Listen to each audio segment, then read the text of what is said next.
structure. Nous sommes en train de parler de la structure du monde des esprits. Et je suis en train de vous montrer qu'il y a plus la connaissance de la structure du monde des esprits nous permettra de pouvoir aborder certains défis auxquels nous sommes confrontés. C'est vraiment important parce que la première chose que je veux que vous puissiez comprendre, c'est que le monde des esprits est réel. Et les esprits ont une caractéristique, c'est des êtres qui sont légaux. Les esprits sont des êtres de légalité. Et parce que ce sont des êtres de légalité, ils sont des êtres de légalité en fonction de l'atmosphère ou la plateforme sur laquelle ils opèrent. Parce que cette plateforme est une plateforme de légalité. C'est vraiment important de comprendre ça. Si vous n'avez pas compris, vous n'allez pas évoluer. Il y a 12, j'aime atteler au fur et à mesure que nous avançons à vous révéler un peu les critères, les caractéristiques de ce monde-là. Parce que le fait de ne pas connaître ces caractéristiques-là, souvent nous met sous une mauvaise base et nous n'arrivons pas à obtenir ce que nous voulons de Dieu. Alléluia. Ou le manque de connaissance fait que nous vivons comme nous voulons. Et il y a des enseignements qu'on nous a donnés qui nous maintiennent aussi dans cette erreur. C'est pourquoi ce soir, on va encore revenir là-dessus pour que se comprendre comment le monde des esprits opère. Donc, le monde des esprits est un monde de légalité. Il faut le connaître. Deuxièmement, les esprits sont des êtres légaux. Voilà pourquoi, quand vous regardez dans la Bible, on dit Dieu a pardonné nos péchés. Ce n'est pas le mot pardonner qui est utilisé, c'est le mot effacer, éradiquer. Parce que les esprits ne pardonnent pas. Quand un esprit voit le péché, sa colère doit se manifester immédiatement. C'est pourquoi quand le péché est tombé sur Jésus, la colère de Dieu est descendue sur lui. Donc, ce système judiciaire-là, il y a 4 principes qui régissent comment on appelle ça, ce système judiciaire. Le premier principe, c'est ce que vous voyez dans la Bible, dans Ézéchiel 18, où il dit l'âme qui pêche, c'est elle qui mourra. On appelle ça la colère de Dieu. Dieu, dans ce système-là, ce système dit que toute transgression à la loi que Dieu établit, il y a une conséquence. Ça, c'est ce qu'on appelle la colère de Dieu. Parce que Dieu a établi sa parole et sa parole est une loi. Donc, quand Dieu parle, sa parole devient une loi. C'est ce que nous voyons dans Genèse. Il a dit à Adam, le jour où tu vas manger, tu vas mourir. Il nous révélait ici le système judiciaire. Parce que, vous savez, la justice n'a rien à voir, la loi n'a rien à voir avec les émotions. Parce qu'un jour, je lisais quelque chose et puis on parlait d'un juge qui a reçu son fils en justice. Son fils avait fait un braquage où il avait tué quelqu'un et c'est le père qui devait juger son fils. Mais oui, l'amour du père fait qu'il aime son fils. Mais le siège sur lequel il est assis, il devait rendre justice. Et au finish, il a condamné son fils, pas parce qu'il n'aimait pas son fils, il a condamné son fils parce que la fonction qu'il occupait ce jour-là n'a rien à voir avec ses émotions et ses sentiments. Bien qu'il soit père, mais les lois du pays disent que quand tu fais ça, il y a une sanction. Donc, le fils a été condamné. C'est vraiment important. Donc, première chose, il y a ce qu'on appelle la colère de Dieu. Après la colère de Dieu, il y a ce qu'on appelle la miséricorde de Dieu. Tout ça, c'est les 4 lois qui régissent cette juridiction céleste. La loi de Dieu, c'est-à-dire la colère de Dieu, la miséricorde de Dieu. Si vous lisez Jacques 2, verset 13, il dit la miséricorde triomphe du jugement. Donc, quand Adam a péché, Dieu, la loi de Dieu dit qu'il doit payer pour ce qu'il a fait. Mais la justice a même pas crié pour dire non. Miséricorde triomphe du jugement. Donc, Dieu était comme dans un dilemme. Il faut pardonner à l'homme, il faut faire miséricorde à l'homme. Or, la justice dit qu'il faut qu'il paye, bien qu'il soit le Fils de Dieu. Donc, pendant qu'il y avait cette balance-là, une troisième loi est venue, c'est ce qu'on appelle l'amour. L'amour dit, je vais venir payer à la place de l'homme. Ce que l'homme ne pouvait pas faire, moi je vais le faire pour que la justice de Dieu soit satisfaite, pour que la colère de Dieu soit satisfaite et en même temps la miséricorde soit satisfaite. Donc l'amour va rentrer en ligne de compte Et quand l'amour a fini, c'est pas envoyé dans la Bible. Dieu a tant aimé le monde qu'il a donné son Fils unique afin que quiconque croit en lui ne périsse point, mais qu'il ait la vie éternelle. Donc, l'amour entre en ligne de compte et l'amour satisfait non seulement la loi, c'est-à-dire la colère de Dieu et la miséricorde de Dieu. Maintenant, que l'amour est intervenu, Dieu ne pouvait pas laisser l'homme comme ça. Parce qu'il fallait s'assurer que cet homme qui a été pardonné ne retombe pas dans les mêmes travers. La quatrième loi qui vient, c'est la loi de la grâce. La grâce par la faveur imméritée. La grâce, c'est la capacité que Dieu donne à un homme de ne plus retomber dans les travers. Puisque les frères de l'Ancien Testament, ils n'avaient pas la grâce. Puisque la Bible dit la grâce est venue par Jésus. C'est pourquoi aucun saint dans l'Ancien Testament n'a été appelé enfant de Dieu. Parce qu'ils n'avaient pas ce qu'il fallait. Dieu n'était pas en eux. Dieu était à l'extérieur d'eux. Voilà pourquoi aucun dans l'Ancien Testament n'a pu obéir aux 10 commandements de Dieu. Ce n'est pas possible. Parce que pour obéir aux 10 commandements de Dieu, il faut avoir la grâce de Dieu pour pouvoir faire. La grâce veut dire Dieu te donne la capacité de faire ce qu'il te demande.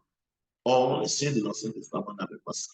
Donc, c'est comme voici les 4 lois qui régissent cette juridiction. Donc, cette juridiction existe. Et nous avons donné un exemple qui est Genèse chapitre 4, à partir du verset 8. Quand Caïn a tué, vous n'entendez pas.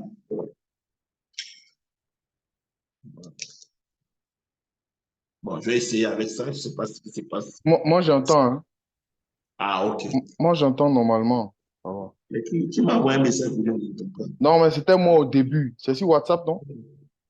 Ok, en fait, l'autre portable n'est pas connecté, donc Ah la non. réponse est oui. Donc, on repart dans Genèse chapitre 4. Ça va, tout le monde me suit? Bah, Tout ça le va, monde ça me va. suit? Ok. Donc, Genèse chapitre 4. On va lire Genèse chapitre 4, à partir du verset 9. Vous avez vu que dans ce passage-là, nous voyons Caïn tuer son frère Abel. Alléluia. Pourquoi? Parce que ce règne-là est un règne qui est régi par les lois.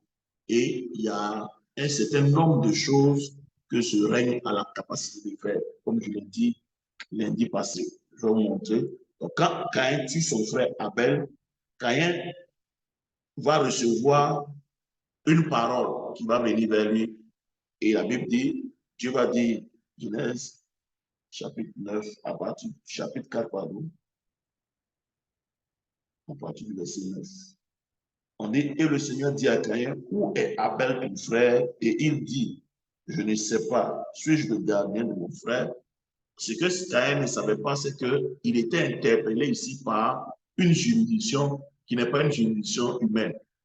Parce qu'il y a quelque chose que vous devez comprendre. Quand vous tuez un animal, l'animal n'est pas fait à l'image de Dieu. Donc, son sang n'a aucune valeur, son sang n'a pas de vocabulaire. Donc, voilà pourquoi c'est permis de tuer des animaux, pour les manger, de faire des sacrifices. Parce que le sang de ces animaux n'a pas de vocabulaire. Mais quand il s'agit d'un homme qui est tué, son sang a une répercussion. Donc, c'est le sang de Caïn, ou pardon, le sang de Abel qui va actionner la cour céleste de justice. Et cette cour-là va interpeller Caïn pour lui dire quelque chose est en train de crier ici concernant. Qu'est-ce qui s'est passé? Mais lui ne comprenait pas cela parce qu'il n'avait jamais eu accès à cette révélation. C'était la première fois pour lui d'avoir accès à cette révélation. Il demande, pourquoi vous me posez la question? Où est mon frère? Or, ce qu'il ne savait pas, c'est que le sang qu'il avait fait couler a envoyé un procès contre lui dans le ciel. Donc, ici, ce que vous devez comprendre, c'est que cette juridiction-là est capable de rendre justice. Deux, est capable d'établir l'équité. Et trois, elle est capable de donner un jugement. C'est vraiment, vraiment important. C'est pourquoi avoir la révélation de cette cour céleste de justice et avoir la révélation de ce règne, des caractéristiques de ce règne de l'égalité, va te pousser à vivre une vie de justice. Parce que c'est des lois qui sont établies. Il y a des lois qui régissent le ciel et la terre. Ne pas le comprendre peut nous créer beaucoup de problèmes. Parce que beaucoup de gens m'ont dit, mais Jésus est mort, c'est la grâce, c'est la grâce. Mais ce que beaucoup de gens ne savent pas, c'est que quand tu pêches, Dieu pardonne. Selon 1 Jean 2, verset 12, il pardonne. Mais les conséquences, à cause de la nature de cette cour-là, il y a des conséquences qui suivent les actes que nous posons. Dieu a pardonné David. Si vous prenez le cas de David, lundi passé, on a vu le cas d'Abraham. Abraham, dans Genèse 16, à partir du verset 16, lorsqu'il couche avec Agar, Ismaël va naître. Mais quand vous regardez le verset 17, le chapitre 17, pardon, la Bible dit Abraham était âgé de 99 ans. Donc, entre la naissance d'Ismaël et l'alliance que Dieu tisse avec Abraham dans Genèse 17, il y a 13 ans qui vont s'écouler. Parce que quand Ismaël naît, Abraham a 86 ans. Mais quand Dieu vient lui parler au chapitre 17, il a 99 ans. Donc, en 99 ans, si vous faites 99 ans moins 86 ans, ça fait 13 ans. Donc, Dieu est resté silencieux parce que Abraham a posé un acte. Dieu a pardonné l'acte d'Abraham. Mais le système judiciaire a donné un ordre de restriction sur la vie d'Abraham qui a fait que Dieu était silencieux dans ça. Et on a donné un autre exemple, c'était l'exemple de Josué. Parce que si vous ne comprenez pas ça, vous allez voir qu'il y a beaucoup de chrétiens maintenant qui sont devenus chrétiens, ils vivent comme ils veulent. Parce qu'ils n'ont pas la révélation que le règne des esprits est un règne d'équité. C'est un règne qui est régi par certaines lois. Et qui dit loi dit réglementation. Donc, il y a certaines réglementations. Donc, souvent, vous allez voir dans la vie de beaucoup de chrétiens des retards, des choses que Dieu n'a pas permis pour eux. Mais en fait, c'est le résultat de certaines désobéissances. Donc, on va lier Satan, alors que Satan n'est pas le responsable. Parce que Satan, connaissant l'existence de ce règne-là, pousse les chrétiens à commettre des actes. Et lui, par ricochet, il vient devant Dieu, puisque son rôle, c'est un accusateur. Comme vous lisez Apocalypse 12, on dit il se tenait devant Dieu pour accuser les élus jour et nuit. Satan n'a plus de droit sur toi. Parce que maintenant, tu es en Jésus, il n'y a plus de droit. Il ne peut pas faire un certain nombre de choses sur toi. Mais il y a des raisons que Satan peut trouver pour t'accuser devant Dieu. C'est vraiment important. Je veux faire cette clarification. Satan n'a pas de pouvoir sur toi parce que Jésus a payé le prix. Maintenant, Satan peut avoir une raison de t'accuser parce que tu as transgressé certaines choses que tu ne comprenais pas. C'est vraiment important. Alléluia. Regardez par exemple, je vais vous donner un exemple dans la Bible pour que vous puissiez comprendre cette réalité. Isaïe 49, le verset 25. Nous allons lire ensemble. Isaïe 49, verset 25 dit Oh my God, que Dieu nous aide. Je vais lire le verset 24, ça va nous permettre de bien comprendre.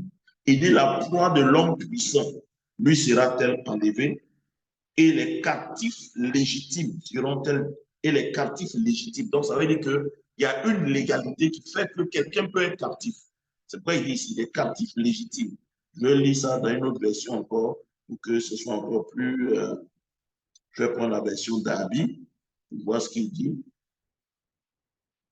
Verset 24, il dit, ce qu'il a pris sera-t-il enlevé à l'homme fort et celui qui est injustement captif sera-t-il délivré? Ouais, injustement captif. Mais l'autre version lui dit captif légitime. Donc, il y a des captivités qui sont légitimes. Je vais lire encore dans une autre version pour que nous puissions aller à la compréhension. Le butin de l'homme fort, lui sera-t-il ôté et la captive du vainqueur et les captifs du vainqueur seront-ils délivrés? Et je vais vous montrer ici que lorsqu'on parle de cet homme fort, ce n'est pas un homme qui est fort en termes de puissance, mais qui est fort en termes de légalité. En fait, lui, il utilise certaines légalités pour maintenir ses captifs dans ses chaînes. Donc, en fait, quand on parle de l'homme fort, souvent, il n'est pas fort en termes de force, mais il est fort en termes de légalité. Il sait qu'il y a certaines circonstances, il y a certaines ordonnances de Dieu. Si tu les violes, ça lui donne le droit de venir te prendre en captivité. Donc, qu'est-ce que Satan fait? Il peut aller faire des recherches sur toi dans la lignée de ton père, ou bien dans ton parcours. Il peut avoir des erreurs que tu as eu à faire. Et ces erreurs-là, tu as tu as commis ces erreurs, tu as demandé pardon, et puis tu as vu que rien ne s'est passé, mais plus tard dans ton développement, plus tard où la pensée doit arriver, tant qu'il y a un blocage. Et ce soir, je vais vous montrer un exemple comme ça pour que nous puissions comprendre que c'est un règne avec lequel il faut faire vraiment attention. Parce que beaucoup de chrétiens ne comprennent pas ce règne-là, ça donne à beaucoup de choses, mais ils ne savent pas qu'il y a des conséquences. Donc Dieu peut être silencieux, Dieu peut même traiter ta vie, tu peux passer des moments difficiles qui ne sont pas dus à Satan, mais qui sont dus au fait qu'il y a une légalité qui est là, qu'il faut qu'on appuie. Il y a une dette qui est là. Il faut que tu payes cette dette-là pour que Dieu puisse te remettre sur une nouvelle base. Parce que Dieu, il est aussi un Dieu de l'égalité. Donc, souvent, il permettra que tu passes par le monde difficile à cause de cette légalité. Mais ce que Satan ne sait pas, c'est que ces moments difficiles que tu peux passer sont en même temps la pièce, la rançon pour que la légalité sur laquelle Satan se base soit détruite. Si ça c'est compris, je pense que vous aurez compris le thème de lundi passé. C'est vraiment important. Et ce soir, on va aller encore sur une autre réalité, surtout sur ce sujet. Parce que quand on parle de l'égalité, il y a numéro un, transgresser la loi de Dieu. Numéro deux, il y a les torts qu'on fait à autrui. Parce que beaucoup de chrétiens ne comprennent pas les torts. Par exemple, je connais un frère qui et son père, quand il est né, son papa était en rapport avec quelqu'un qui était comme un partenaire d'affaires. Et son père a eu à faire des malversations et le père de l'autre est tombé. Il a perdu ses biens et plus tard, il est mort. Ses enfants n'ont pas pu vraiment progresser comme il se doit. Mais l'autre, lui, il ne savait pas. Il a évolué, il a évolué, il a évolué. Il avait des diplômes. Au moment où il fallait percer jusqu'à ce niveau, il y avait un blocage. Il ne comprenait pas. Souvent même, il tombait malade, il y avait des réclamations sur sa vie, il ne comprenait pas. Et un jour, on avait invité un prophète à l'église et c'est le prophète qui l'a regardé et dit non. Il a regardé dans la salle, il a vu un jeune homme. Il a appelé le jeune homme et il demande au monsieur, tu connais ce jeune homme-là? Le gars dit non, il ne connaît ni d'Adam ni d'Ève. Il dit, ce que tu ne sais pas, c'est que ton père, que le père de ce jeune homme était en accord, en affaires.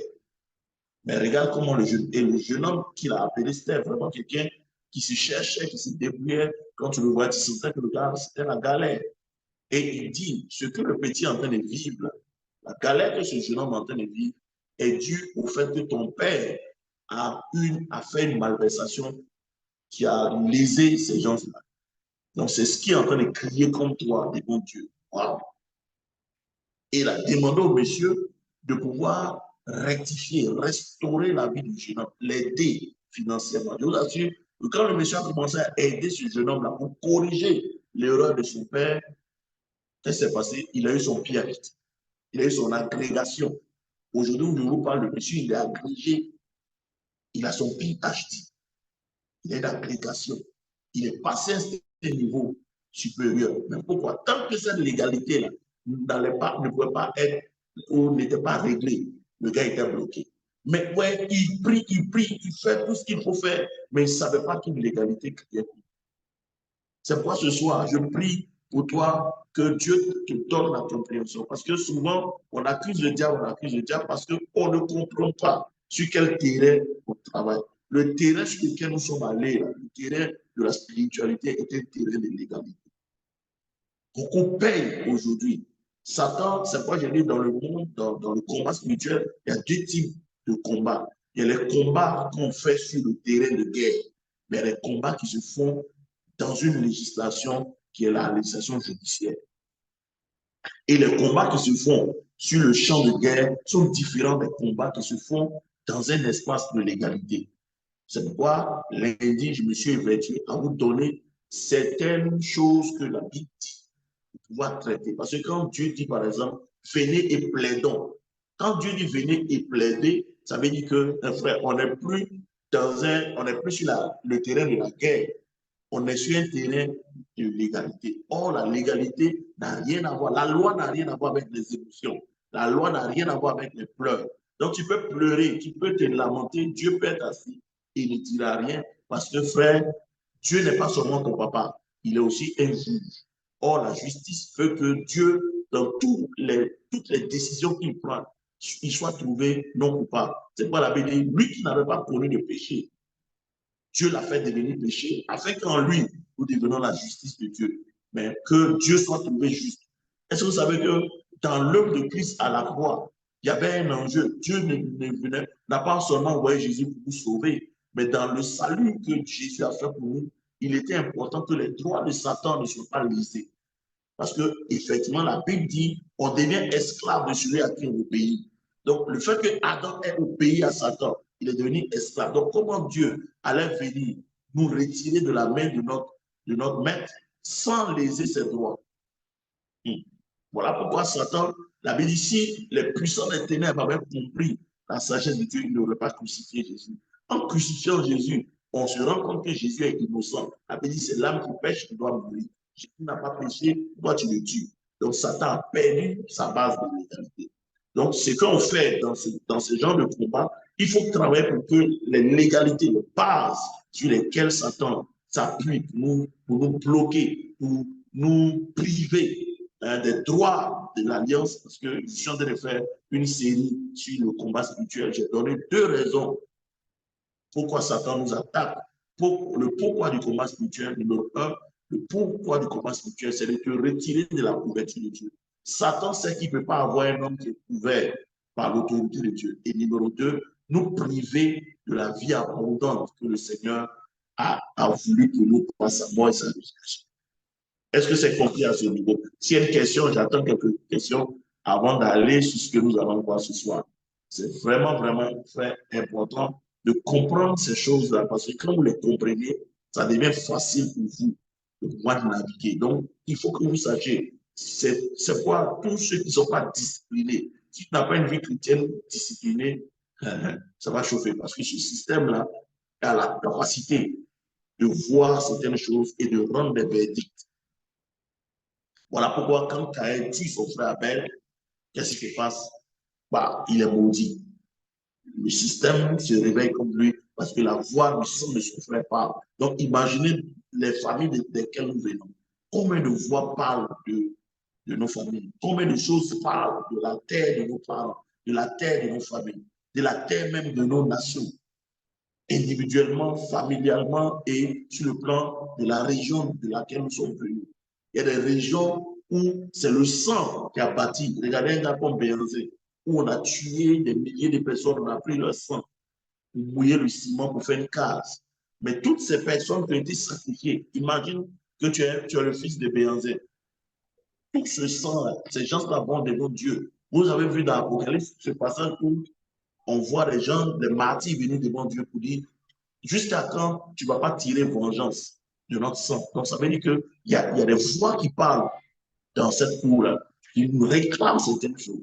Et Satan, comme c'est lui qui a poussé nos parents à faire certaines choses, il connaît la terre, il connaît la terre de nos familles, il connaît l'historique. Donc il peut aller devant Dieu pour dire Dieu, tu es juste.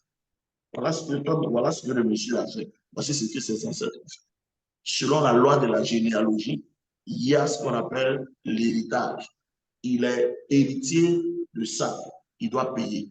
Et toi, tu es chrétien, tu ne comprends même pas comment ce combat-là se passe. Parce que souvent, vous allez voir, on va prier pour les gens. Les situations ne changent pas. Et là, les chrétiens ont comme l'impression que les pasteurs n'ont pas la puissance pour les aider. Et ce n'est pas que le pasteur n'a pas la puissance. C'est parce que le pasteur n'a pas la compréhension de comment le combat se perd dans des lieux où il y a la légalité. Quand un problème a une base légale, si tu ne comprends pas comment opérer à ce niveau-là, ça va être difficile. Donc, on va lire ce soir Josué chapitre 7. Pasteur, j'ai une question. Question, oui. C'est concernant par rapport à ce que tu as dit, et dans Colossiens 2, le verset 14, qui nous dit il a effacé l'acte rédigé contre nous, qui nous condamnait par ses prescriptions, et il l'a annulé en le clouant à la croix de Golgotha. Donc, c'était la question que je me posais par rapport à ce que tu as développé. Si jusqu'à actuellement, il y a certaines choses qui ne marchent pas et qu'on découvre cette loi-là et on la utilise pour intercéder sur une situation, mais on ne voit pas de changement.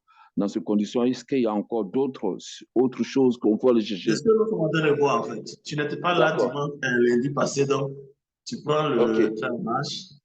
Regardez par exemple, allons dans Hébreu chapitre 2. Hébreu chapitre 2, à partir de verset 7, je vais lire, il dit, qu'est-ce que l'homme que tu te souviennes de lui et du fils de l'homme que tu prennes soin. Verset 7, tu l'as fait un peu inférieur aux anges, tu l'as couronné de gloire et d'honneur, et tu l'as établi sur l'ouvrage de tes mains. Verset 8, tu as mis toutes choses sous ses pieds. Or, Dieu, lui ayant assujetti toutes choses, il n'a rien laissé qui ne lui soit assujetti. Cependant, nous ne voyons point encore maintenant que toutes choses lui soient assujetties. Vous voyez, quand vous lisez la Bible, il faut avoir l'esprit d'équilibre. Dieu dit, Jésus, Dieu a mis toutes choses sous les pieds de Jésus. Où? Dans le ciel. Parce que il faut comprendre qu'il y a 3 sphères d'exaucement des prières. C'est pourquoi Jésus dit, quand vous priez, dites, notre Père qui est dans les cieux, que ta volonté soit faite sur la terre comme elle est dans le ciel. Donc, ça veut dire que la volonté de Dieu est parfaite dans le ciel, mais la volonté de Dieu n'est pas parfaite sur cette terre. Amen. Je viens à ta question, je vais répondre à ta question. Mais je veux vous montrer cette balance-là, parce que beaucoup de gens disent, mais Jésus a déjà tout fait. Pourquoi tu dois encore faire quoi que ce soit? Il faut comprendre. C'est fait dans le ciel, mais sur la terre, les choses, on dit bien que Dieu lui ait soumis toutes choses, nous ne voyons pas encore que toutes choses sont soumises à Jésus. Je dis, waouh! Ça veut dire que ce que Dieu a fait, c'est à toi maintenant de comprendre comment t'approprier ce qui est fait et ça se manifeste dans tes circonstances. Ça, c'est la première chose. Deuxième chose, tout à l'heure, quand on va rentrer dans l'enseignement, je vais vous montrer que ça dépend maintenant du juge parce que le système dans lequel nous sommes est un système juridique. Or, dans une juridiction, il faut savoir comment plaider ton cas. Et une juridiction est régie par le verdict du juge.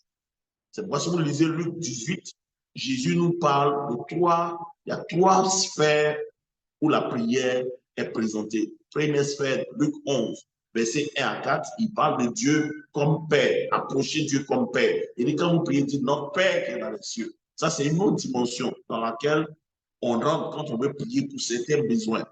Deuxièmement, à partir du verset 5, Luc 11, il dit, un homme est venu la nuit frapper à la porte de son ami pour dire, j'ai reçu quelqu'un, il a besoin de certaines choses. Mais le problème, c'est que l'ami qui est venu voir n'a pas les ressources.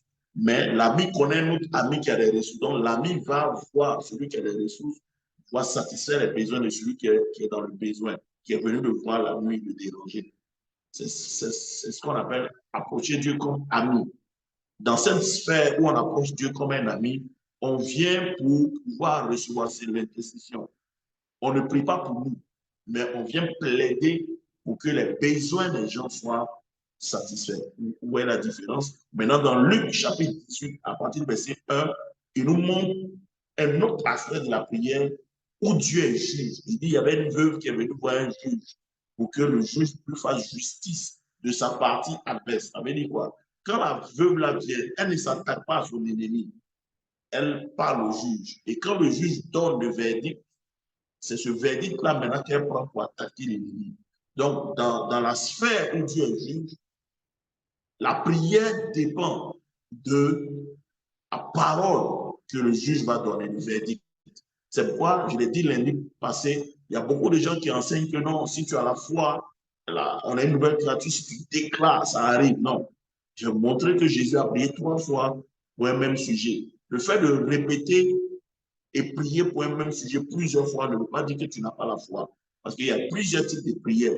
Il dit là-bas, Dieu fera-t-il et Dieu ne fera-t-il pas justice à ses ennemis qui crient à lui jour et nuit? Donc là-bas, dans cette cour-là, ce qui donne la victoire, c'est la persévérance et le décret du juge. Parce que notre Dieu, il a la capacité de parler à nous. Moi, je vous ai donné mon exemple.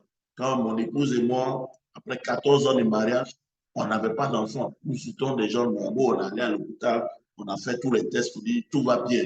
Pourquoi il n'y a pas d'enfant? Moi, je suis rentré en prière pendant 3 mois. Vous voyez, c'est Dieu comme s'il est roi. Parce que vous devez comprendre que le Seigneur que nous servons est un roi. Or, un roi ne peut pas le manipuler. il vient quand il veut, il parle quand il veut.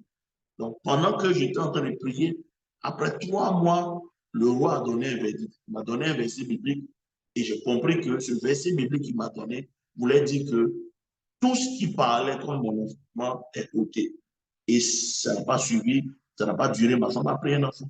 Donc, c'est ce que nous voulons vous faire comprendre. Parce que si tu es pressé de prier, parce qu'il y a même des prières qu'on appelle des prières de pétition, il y a des prières, il dit persévérer en tout temps, faites les mêmes prières avec persévérance. Donc, il y a la notion de persévérance quand on est dans un procès. Il y a un procès qu'on a vu ici sur les réseaux sociaux, c'est le procès de M. Babo. On a vu que les charges qui étaient contre lui ne tenaient pas. Mais pour qu'il sorte de prison, malgré que les charges qui pesaient contre lui n'étaient pas des charges, il a fait quand même 8 ans, 10 ans en prison. Donc, le système judiciaire est un peu différent des autres systèmes. Il y a des lieux où certains voleurs. Quand il est voleur, quand il dit sort, il court, il prend ses bagages, il s'en va. Je disais ça vendredi à un frère, il dit, mais si quelqu'un veut voler ton portable et que tu cries voleur, il fuit, n'est-ce pas? Mais si toi, tu achètes une maison, tu as les papiers de ta maison et quelqu'un d'autre vient avec les mêmes papiers pour dire qu'il a acheté la maison, là, ce n'est pas démon voleur. Sors. Là-bas, on va en justice et il y a une procédure qui fait qu'au finish, tu reçois ton verdict pour dire, effectivement, la maison appartient à Zadi. Donc, ce n'est pas parce que tu pries que ça ne marche pas, que Dieu n'est pas dedans. C'est ce que je vais vous expliquer aujourd'hui. Est-ce que c'est compris à ce niveau? Est-ce qu'il y a une autre Amen, question? amen, amen. Très bien, merci beaucoup, l'homme de Dieu. Donc, là où Dieu est juge, il y a une procédure. Tout ce qui est légalité, les procès, comment il faut les gagner, c'est ce que nous sommes en train de voir. Alléluia. Parce qu'il y a une manière de plaider son cas. C'est quoi Jésus, le Seigneur dit dans Ésaïe 43, je crois 46, il dit, venez et plaidons, dit l'Éternel. Viens parler pour toi-même. Viens présenter ton cas. Donc, c'est pourquoi un intercesseur, quelqu'un qui est vraiment un homme spirituel, une femme spirituelle, doit connaître la législation de son pays, doit connaître l'œuvre de Jésus jusqu'à un certain niveau. Aller en profondeur pour savoir ce que Jésus a fait pour toi. Parce que c'est cette capacité-là de marchander, c'est cette capacité-là de légiférer qui fait d'un avocat un bon avocat. C'est pourquoi si vous regardez les films où on parle de procès, les avocats sont des gens très instruits. Ils peuvent même faire appel à des procès qui ont eu en 1960 et puis sortir une loi là-bas qui bloque le juge et le juge est obligé de donner. Il y a des grands avocats, même si le monsieur a tué, ils peuvent faire douter les témoins et libérer le monsieur. C'est ça ton atout, connaître l'œuvre de Christ. Voilà pourquoi on enseigne beaucoup sur l'œuvre de la croix. Tout ce que Jésus a fait à la croix, c'est un acte juridique. Si tu comprends ce que Jésus a fait, tu peux utiliser les provisions de la croix pour attaquer ton adversaire et détruire toutes ses argumentations. Parce que Satan, quand on lit 1 Pierre 5, verset 8, la Bible dit, votre adversaire, le mot adversaire veut dire antidikos, anti-droit, celui qui s'oppose à notre droit dans un procès. Donc, ça veut dire que 1 Pierre 5, verset 8 parle de antidikos. Adversaire veut dire antidikos, celui qui s'oppose à nous dans un procès. Mais ça veut dire quoi? Pour que Satan aille s'opposer à toi dans un procès, ça veut dire qu'il vient avec des arguments solides. Et tout à l'heure, vous allez voir ce passage dans Isaïe 41, verset 21. Il dit, présentez vos arguments. Ah. Donc, c'est argument contre argument. Or, celui qui gagne le procès, c'est celui qui comprend la parole de Dieu, qui connaît la constitution de son pays, qui comprend certaines choses qui à une certaine profondeur. C'est pourquoi nous sommes à l'école de l'esprit, nous essayons de vous montrer. Moi, j'ai vécu les choses et c'est après que Dieu a commencé à mettre les esprits. C'est pas que je t'explique. La cour céleste de justice est une cour qui est réelle. C'est pourquoi Dieu va juger les nations. Dieu va juger les nations, il va juger certaines choses. Les gens ont l'impression que Dieu ne fait. Non, Dieu juge. Tu peux ne pas payer maintenant, mais tes enfants vont payer après toi. Voilà pourquoi, frère, on doit se lever avec la connaissance de Christ pour régler certaines choses maintenant. Ce n'est pas que demain, ça éclabousse notre descendance. Dis Amen. Donc, allons dans Josué 7, verset 8. Josué 7, verset 8. Tout le monde prend sa Bible, Josué 7, verset 8. C'est une histoire que ceux qui lisent la Bible connaissent. Josué chapitre 7, le verset 8. Alléluia. Donc ici, c'est quand Israël est rentré à Canaan. Il devait détruire certains peuples qui étaient sur leur chemin pour entrer, pour posséder la terre promise. Donc, ils ont vaincu Jéricho. Et la prochaine ville qu'ils devaient vaincre, c'est la ville qu'on appelle Haï. A-I, tréma, Y. Ah non, j'ai dit A-Y. A-I, tréma. Et ici, Israël va partir et ces peuples-là vont les vaincre. Et quand il va avoir cette défaite-là, Josué va venir dans la présence de Dieu et Josué va commencer à parler. Josué, chapitre 7, verset 7. Et Josué dit, ah Seigneur éternel, pourquoi as-tu fait passer le Jourdain à ce peuple pour nous livrer entre les mains de l'Amoréen, pour nous faire périr? Oh, que n'avons-nous pas pris parti de demeurer au-delà du Jourdain? Et là, Seigneur, je vais lire dans une autre version que vous puissiez saisir, prendre. Josué dit, ah Seigneur l'Éternel, pourquoi as-tu fait passer le Jourdain à ce peuple pour nous livrer entre les mains des Amoréens et nous faire périr? Oh, si nous eussions su rester de l'autre côté du Jourdain. Verset 8, de grâce Seigneur, que dirais-je après qu'Israël a tourné le dos devant ses ennemis? Verset 9, les Cananéens et tous les habitants du pays la prendront et nous envelopperons et ils feront disparaître notre nom de la terre. Et que feras-tu pour ton grand nom? L'Éternel dit à Josué, lève-toi, pourquoi restes-tu ainsi couché sur ton visage? Donc, quand ça s'est passé, écoutez bien, il y a un point ici qui est vraiment important. Vous savez, aujourd'hui, on enseigne plus aux chrétiens ce qu'on appelle chercher la face de Dieu. Ici, une situation se présente et Josué est interpellé. Mais pourquoi il est interpellé? Par la défaite qu'Israël a eue. Parce que c'est écrit noir sur blanc. Si vous lisez les promesses que Dieu a faites à Israël dans Deutéronome 28, allons-y dans Deutéronome 28. Parce que souvent, beaucoup de chrétiens ne comprennent pas. Jésus est mort pour nous. Et le fait que Jésus soit mort pour toi et moi te donne droit à certaines bénédictions. Il y a ce qu'on appelle le droit d'alliance. Le fait que tu sois devenu chrétien, enfant de Dieu, né de nouveau, te donne droit à certains privilèges. Donc ici, la victoire est un privilège que Dieu a donné à Israël. Voilà pourquoi quand il y a eu cette anomalie, Josué, il se rend compte qu'il y a quelque chose qui ne va pas parce que Dieu ne nous a pas promis la défaite. Je te dis aujourd'hui, Dieu n'a pas prévu que tu tombes malade. Dieu n'a pas prévu que ton foyer soit brisé. Dieu n'a pas prévu que Satan puisse écouter ta vie. Dieu est un bon Dieu. Oh, je veux entendre quelqu'un dire, écrire Amen. Dieu est un bon Dieu, frère. Il y a des droits d'alliance que tu as. Il y a des privilèges. Tu as promis à Abraham de bénir sa descendance. Tu es un Dieu qui est caractérisé par la bénédiction. Donc, quand tu es chrétien et que tu vois que dans ta vie, il y a certaines choses qui sont des droits naturels que tu dois avoir. Allons dans Deutéronome, vous allez voir. Deutéronome 28. À partir du verset 1. Il dit, si tu obéis à la voix de l'Éternel ton Dieu, en observant et en mettant en pratique tous ces commandements que je te prescris aujourd'hui, l'Éternel ton Dieu te donnera la supériorité sur toutes les nations de la terre. Voyez, non, c'est une promesse, une alliance.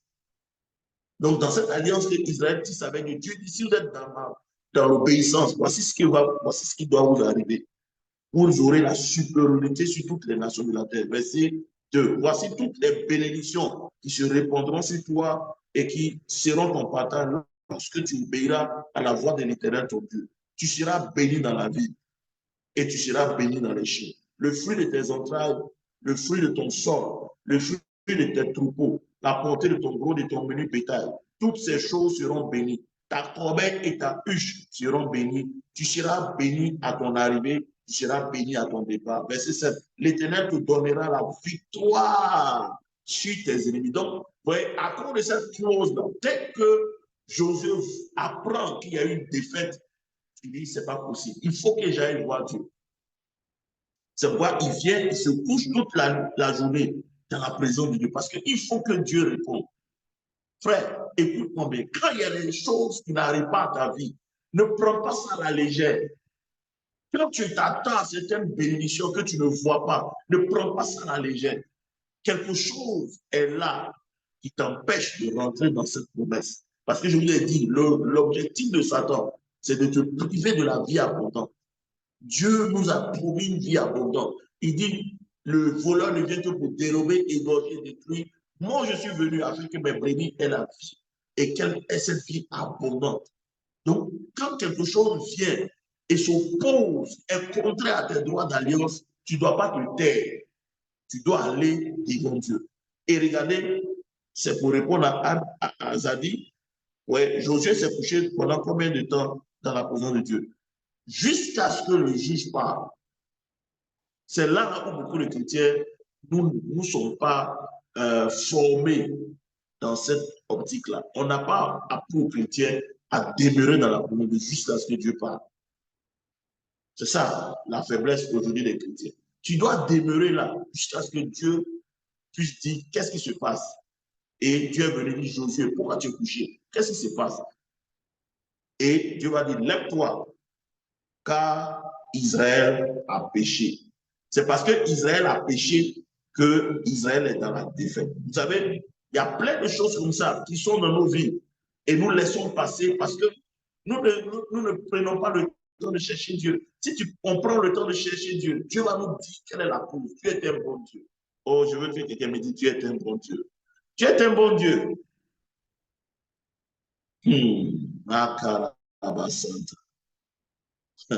Regardez ce que Dieu dit. On dit, l'Éternel dit à verset 10, lève-toi, pourquoi restes-tu ainsi couché sur ton visage? Verset 11, Israël a péché. Ils ont transgressé mon alliance que je leur ai prescrite. Ils ont pris des choses dévouées par interdit. Oui, Israël ont pris des choses qui étaient des interdits. Dieu leur a dit, c'est ça la cour de justice. En fait, chaque fois que Dieu parle, la parole de Dieu est une loi. Mais en fait, chaque parole que Dieu donne, c'est la révélation de ce système judiciaire. Il y a un système judiciaire dans le ciel. Donc Dieu prévient aux enfants. Vous allez partir, faites haïr. Quand vous allez partir, il y a des choses pas prendre là-bas. Ou bien quand vous allez vaincre Jéricho, dévouer la vie de Jéricho pour détruire tout. Ils sont arrivés à Jéricho, ils ont fait leur palabre, ils ont gagné. Il y a un gars qu'on appelle Akan. Le nom Akan veut dire dangereux. J'ai pris que ce nom-là, tu ne donnes pas ça à dangereux. Il a mis toute sa famille dans le problème. Il a convoité les choses. Il allait les prendre. Il a caché ça. Personne ne l'a vu, frères et sœurs. Voici comment ça se passe. Personne ne l'a vu, mais ce qui ne savait pas, c'est qu'en prenant les choses dévouées par interdit, il a ouvert une brèche qui a permis à l'accusateur d'aller maintenant devant le trône de justice pour dire, Dieu, voici ce que tu as dit là, il n'a pas fait. Et par rapport à ça, je veux que justice soit rendue. Parce que tu dis que tu fais ce que tu dis. Si tu ne fais pas ce que tu n'es pas un bon Dieu, tu ne respectes pas ta parole. C'est comme ça que Satan parle à Dieu. Dieu, c'est toi qui as dit que l'âme qui pêche doit faire ça. C'est qui, quand quelqu'un fait ça, voilà les conséquences. Maintenant, il a fait, il a la part. Toi, tu dis quoi? Heureusement qu'on a le sang de Jésus qui parle pour nous devant Dieu. C'est pas la vérité. Qui accusera les élus de Dieu? Qui les condamnera? Christ est mort et le juste. Donc, à cause de cette provision, Dieu pardonne. Mais les conséquences, il les paye.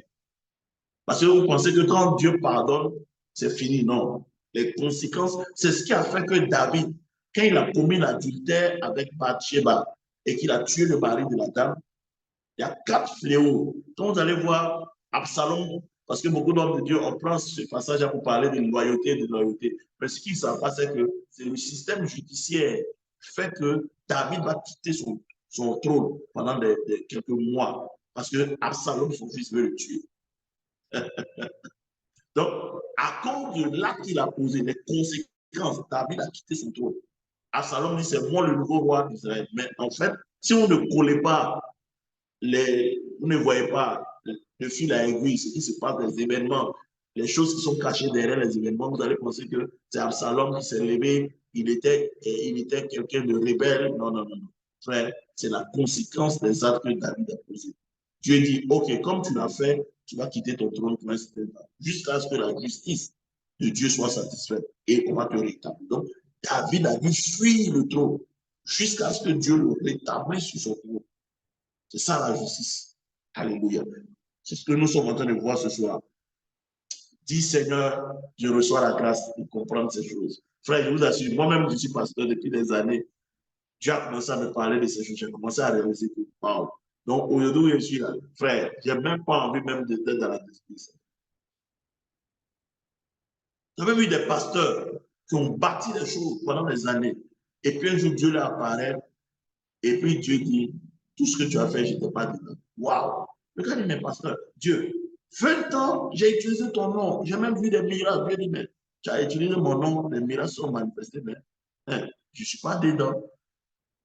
C'est ça le système. C'est pourquoi j'ai toujours dit, le plus gros du combat, c'est comment rester sous l'autorité de Dieu. Comment rester aligné à Dieu. Comment être dans la voie du Seigneur.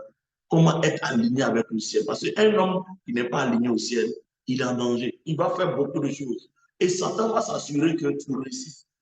Même si tu es en dehors de la volonté. On était à Accra et puis il y a un pasteur qui disait, il dit, Satan va faire tout pour te faire croire qu'il est là alors qu'il n'est pas là. Parce que Satan, ce qu'il veut, c'est de te maintenir hors de la volonté de Dieu et te frustrer dans ta vie. Donc, si tu viens, mais tu pries, c'est quoi vous allez voir. Les gens, Dieu n'est plus là, mais il peut prier Pierre et guérison. Il peut prier Pierre et délivrance. Donc, Satan, les démons, il va dire à ces démons, pardon, quand le monsieur va commencer à prier, tomber, tomber, tomber. Et les démons tombent, les démons se manifestent. Et tu viens dire, ouais, je suis puissant. Ça, c'est arrivé à Saül. Saül, la main de Dieu n'était plus sur lui, mais il avait des victoires. Donc, le fait de voir quelqu'un dans la victoire ne veut pas dire que Dieu avait. C'est trop dangereux. Parce que Satan, l'objectif, c'est de te maintenir dans le feu, loin de Dieu, et tu réussis. Les affaires marchent, tout prospère, Dieu avec moi. Et au dernier jour, tu te rends compte que, waouh, Dieu n'était pas là.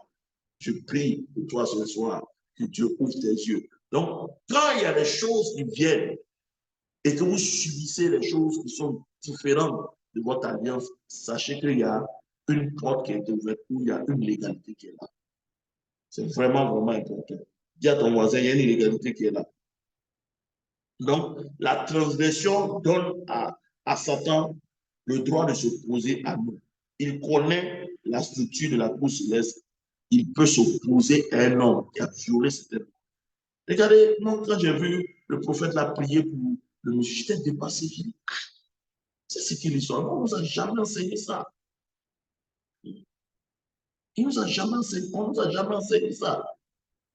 Le monsieur, mais il n'est même pas au courant. Il n'est même pas au courant que son papa a eu à faire un tort à quelqu'un. Ce n'est pas son problème. Mais il est en train de payer pour quelque chose que son père a eu à faire.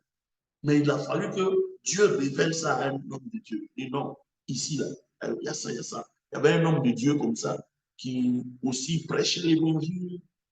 Vraiment, mais il a commencé à avoir de sérieux problèmes. À un moment donné de son ministère, il a commencé à avoir de sérieux problèmes. Et il a appelé un de ses pères spirituels, il dit, papa, ça, papa, je ne comprends pas. Tout est mélangé dans le ministère. Rien n'avance. Quand je touche quelque chose, ça se calme. Qu'est-ce qui se passe? Et le papa dit, il a voulu prier pour son fils. Dieu lui dit, ne prie pas, va investiguer d'abord. Et il dit au Seigneur, comment il va investiguer? Il dit, prends ton avion, va dans la région du pasteur là, et puis fais des investigations. Donc, le monsieur se lève, il va dans la région du pasteur et il croise un vieux. Et il demande au vieux, tu connais telle famille? Le vieux lui dit, celui-là, le papa était un esclavagiste. Et il y a une histoire dans la famille, il a accusé un de ses esclaves d'avoir couché avec sa femme. Il a tué l'esclave. Or, l'esclave disait que ce n'était pas lui qui avait fait ça. Il dit, quand le vieux lui a raconté cette histoire, mec, la voix du Seigneur est venue vers lui. Il dit, c'est le sang de cet innocent-là pris comme mon fils spirituel. Wow. Donc, il court, il va sur le monsieur et il demande au monsieur, est-ce que dans ta famille, il y a une histoire semblable? Il dit, oui, mais ça, on était petits, c'est notre père, mais on nous a défendu de parler de ça dans la famille. C'est resté comme ça. Il dit, effectivement, C'est ça, c'est le sang de ce qui nous sent là qui crie comme toi. C'est ce qui fait que ton ministère ne bouge pas parce qu'il y a une voix d'accusation contre toi. Maintenant, l'Esprit de Dieu nous dit, demande au monsieur, est-ce qu'il sait le lieu où l'accident a été, l'acte a eu lieu? Il dit oui, c'est dans la plantation. Donc, ils ont pris la voiture, ils sont partis. Il a pris une bouteille d'huile d'onction et il dit, arrivé là, l'Esprit de Dieu nous dit, là où ils ont tué le monsieur, là où le sang a versé, va t'arrêter là. Parce que c'est là la voix crie, la voix du sang crie. Fais une prière et demande au sang de Jésus d'être appliqué dans ce lieu pour que la voix se taise. Donc, ils font une action prophétique, ils versent de l'huile dans le ouais, et ils prient pour que la voix de cet esclave se taise. C'est après ça que le monsieur entre dans le Vous voyez? C'est ça la légalité.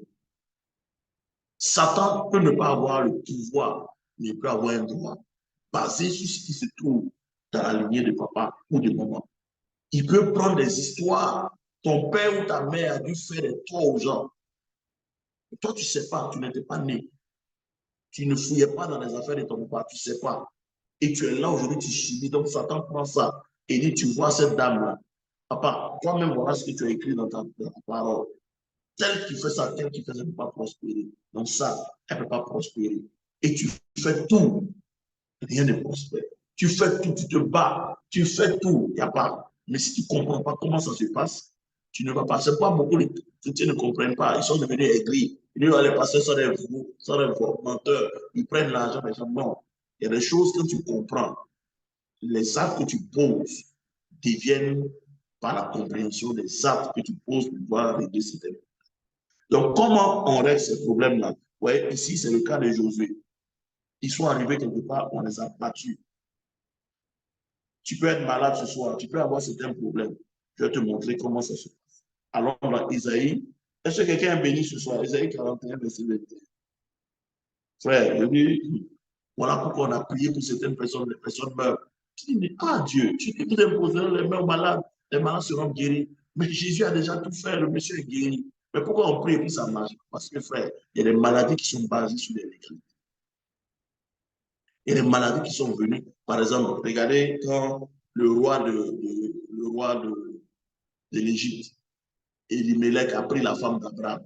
La Bible dit Dieu a frappé la maison du monsieur d'Hémorroïde. Et le monsieur prie et Dieu lui dit, tu as pris la femme de quelqu'un.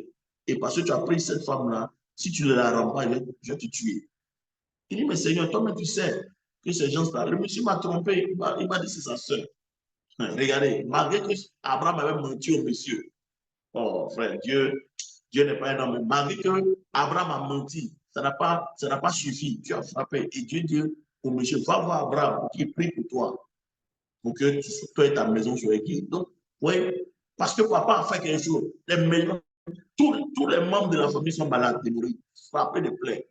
On n'a rien fait, mais on paye parce que quelqu'un n'a pas compris que ce monde est un monde de l'Église. Que Dieu nous aide. Isaïe 41, verset 21. Il dit quoi? Je vais lire.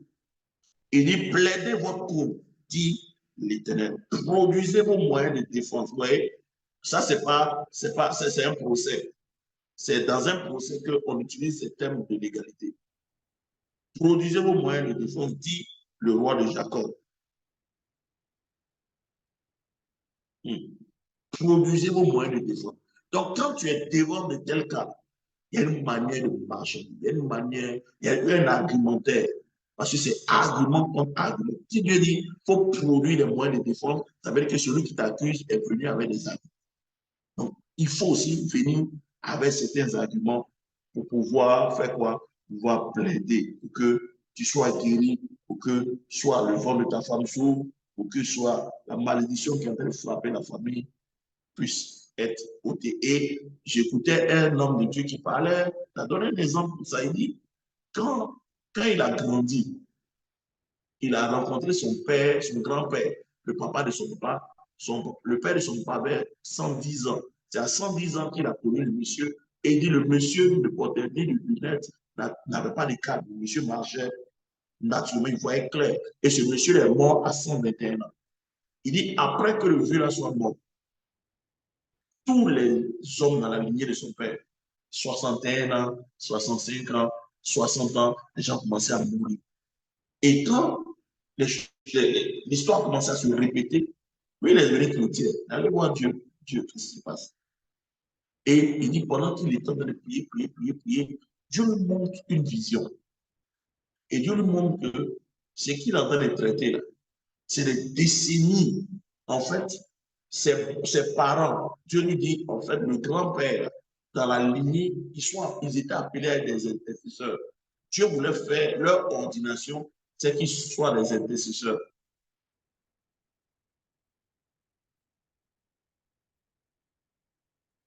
Tu vois, Dieu dit, ils sont des intercesseurs. Mais ils ont baptisé avec l'esprit de méconnaissance, l'esprit de mort. Et au lieu de faire la volonté de Dieu, eux, ils ont tourné le don de Dieu. Bon,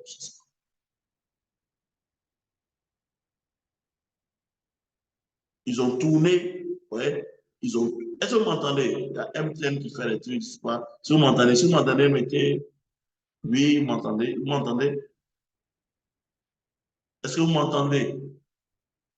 Ok, merci. Donc, vous voyez que je parlais de cet homme de Dieu. Donc, il fait des recherches et il se rend compte que Dieu lui dit non. Le fait que les gens meurent vient d'une alliance qui était tissée par leur grand-père. Au lieu d'adorer Dieu, Dieu les avait appelés, cette famille-là, à être des intercesseurs, des hommes de prière, où Dieu, ils ont détourné le don, ils sont allés s'allier à Satan. Et c'est à cause de cela que les gens sont en train de mourir. Il dit, deuxièmement, Dieu nous montre un nombre de sacrifices humains que les gens ont eu à faire. Et il dit, ce qui l'a choqué dans la vision, c'est que, ouais, quand on partait à la justice, là, il y a une jeune fille qui a les balances comme ça. C'est le serment de la justice. Il y a une jeune fille au milieu, elle a des balances. Et il dit, quand Dieu lui montre la vision, la balance est comme ça penchée. C'est-à-dire, lui, de son côté, est élevé et du côté des parents, tout ce qu'ils ont fait, quand on a mis ça dans la balance était déséquilibrée. Et Dieu lui dit, si tu veux régler ce problème, il faut que la balance soit équilibrée. Et il dit au Seigneur, mais comment la balance va être équilibrée? Le Seigneur lui dit, il faut que tu payes le prix. Donc, il dit, Dieu lui dit, il faut que tu payes le prix. Sinon, non seulement toi, tu vas subir, mais tes descendants vont subir. Il a dit au Seigneur, je suis prêt à payer le prix. Donc, vous allez voir que quand vous commencez à prier pour certaines choses, il y a certaines douleurs par lesquelles vous allez commencer à que vous allez passer. Mais en fait, ces douleurs que vous traversez ne sont pas dues au fait que vous-même vous avez péché. Vous êtes en train de payer le prix pour ces personnes-là. C'est le même système que Jésus a fait. Jésus était sans péché. Mais pourquoi Jésus est mort comme il est mort? Il est mort comme il est mort, pas parce qu'il voulait payer. En fait, il est mort comme il est mort parce qu'il était en train de payer le prix pour vous. Donc, si tu vas prier pour régler certaines illégalités, ça va te permettre de payer les prix forts. C'est pourquoi si vous lisez là, vous allez voir la plupart des prophètes qui ont prophétisé comme Jérémie, comme Isaïe, vous allez voir que ces gens-là ont connu beaucoup de difficultés. Mais ces difficultés n'étaient pas dues au fait qu'eux-mêmes étaient des pécheurs, ou ils ont fait des choses qui ont attiré la justice de Dieu ou bien la souffrance. Non. Parce que quand tu vas commencer à régler certains problèmes, c'est des problèmes politiques, c'est des problèmes qui sont là dans ta famille. Et tu dois payer le prix pour que ces choses-là soient renversées. C'est ce que je disais lundi passé, quand Tabitha est morte, ils sont allés voir. Parce que quand on parle de donner des arguments solides, là, c'est de ça que je suis en train de donner des exemples d'arguments solides. Parce que tu dois justifier ou dire à Dieu, pourquoi tu ne dois pas subir ça? Pourquoi Dieu doit te délivrer? Pourquoi ta femme doit mettre au monde? Pourquoi telle chose doit s'arrêter dans ta vie? Il faut que tu présentes des arguments. Or, si tu comprends bien la parole de Dieu, tu peux trouver des arguments qui vont être présentés pour que la balance soit équilibrée. Pour que dès maintenant, Dieu puisse commencer à regarder et Dieu donne un verdict en ta faveur. Parce que c'est le verdict sûr qui met fin à toute situation de blocage. En fait, quand le juge parle dans ta situation, la légalité qui était là cesse. C'est-à-dire qu'elle n'a plus de base légale. Donc, Dieu peut parler ce soir. Dieu peut parler dans ta vie pour que cette base-là n'existe plus. Et dès que la base est brisée, c'est fini. Satan perd son pouvoir et tu donnes la jouissance de ton miracle. Mais tu dois dire à Dieu pourquoi tu dois être guéri. Pourquoi la porte doit s'ouvrir. Il faut venir plaider. Dans le cas de Tabitha, on a vu que c'était quoi? C'était les bonnes œuvres. La Bible dit qu'elle est morte. Ça veut dire que la mort de Tabitha n'était pas une mort naturelle. Parce que les veuves viennent devant Pierre. Elle montre les œuvres de Tabitha et elle commence à pleurer. Et sur cette base-là, Pierre va prendre les bonnes œuvres de cette femme-là comme argumentaire pour aller devant Dieu pour dire que cette dame-là, elle ne mérite pas la mort. Regarde, si elle meurt, regarde ces femmes. Ces femmes-là ne pourront plus vraiment subsister. Elle est la main qui soutient ces veuves-là. Et la Bible dit dans la Bible que celui qui prête à une veuve, prête à l'Éternel. Ah, donc, il dit, il est le mari de l'orphelin, et il est le mari de la veuve et le père des orphelins. Donc, il s'argumentait quand Pierre a commencé à parler. Le juge dit, elle ne peut pas rester dans la mort. Non, il faut mettre là. Tabitha s'est réveillée. Pourquoi? Parce que dans le ciel, il y a ce qu'on appelle aussi un livre de souvenirs. Et je vous ai dit, l'argent parle dans le ciel. L'argent est une voix juridique. C'est pourquoi Jésus dit, si tu veux faire une offrande, que tu sais que tu ne parles pas à ton frère, laisse ton offrande à l'autel, va te réconcilier, viens parler avec lui et viens donner ton offrande. Pourquoi? Parce que le cœur avec lequel tu donnes l'argent, tu déposes l'argent à l'autel, si ce cœur-là est un cœur en colère, la voix de ce cœur en colère est transférée dans ton argent. Et dans le ciel, ce qu'on entend dans ton offrande, c'est la colère. Voilà pourquoi Dieu dit, si tu sais que tu ne parles pas avec quelqu'un, laisse ton offrande, va te réconcilier. Parce que le cœur avec lequel on donne à Dieu est déterminant. Parce que ce n'est pas tes pieds qui vont au ciel. Il y a une voix dans ton argent qui parle dans le ciel, qui fait que Dieu agrée tes holocaustes, il agrée tes offrandes. Et il y a un livre de souvenirs. Parce que le monde des esprits n'est pas seulement un monde de l'égalité, il y a un monde aussi de souvenirs, où tout ce qu'on fait pour Dieu est enregistré. Vous savez, j'ai donné l'exemple de Corneille. Corneille qui n'était pas chrétien, mais la Bible dit, l'ange vient lui dire, tes offrandes, ta prière et tes aumônes et tes offrandes sont montées devant Dieu. Il s'en est souvenu. Vous voyez, ça fait un mémorial devant Dieu. Et Dieu s'est appuyé sur ça, descendre dans la maison du monsieur et le sauver. Donc, il y a des actes qu'on pose qui peuvent donner, qui sont comme des arguments sur lesquels Dieu peut se baser pour travailler. Par exemple, il y a des gens qui servent Dieu. C'est pas comme vous lisez l'Ancien Testament, vous allez voir qu'il y a plein de gens qui faisaient des bonnes choses. Pourquoi? Parce qu'en fait, quand Dieu dit venez et plaidons, ça veut dire viens nous donner une base légale sur laquelle il va s'appuyer pour contester avec tes ennemis. Parce que ce n'est pas nous qui contestons, c'est le juge qu'on va voir et le juge maintenant donne un verdict. Le verdict que le juge donne, c'est la contestation. Voilà pourquoi on sert Dieu. Il y a beaucoup qui ne pas servir Dieu. Il y a beaucoup qui ne font rien. Chaque jour, tu vas, tu évangélises, tu gagnes une âme. Mais la Bible dit pour une âme que tu gagnes dans la joie de le ciel. Tu vois une œuvre qui est en train de se faire. Tu soutiens cette œuvre-là. À cause de toi, cette œuvre-là avance. C'est un argument que tu peux prendre. Dans ta famille, par exemple, quelqu'un un jour a posé un avis vis-à-vis d'un homme de Dieu. Il a reçu chez lui à la maison. Et à cause du fait qu'il a reçu cet homme de Dieu à la maison, l'homme de Dieu a mangé, c'est quoi la Bible dit? Certains, pour avoir ouvert leur maison à certains étrangers, ont hébergé des anges. Je dis donc, l'hospitalité est une autre loi que tu peux prendre pour aller devant Dieu. Il y a des gens, leur famille, ont bâti des églises, bâti, soutenu des hommes de Dieu. Tout ça, c'est des arguments. Alléluia.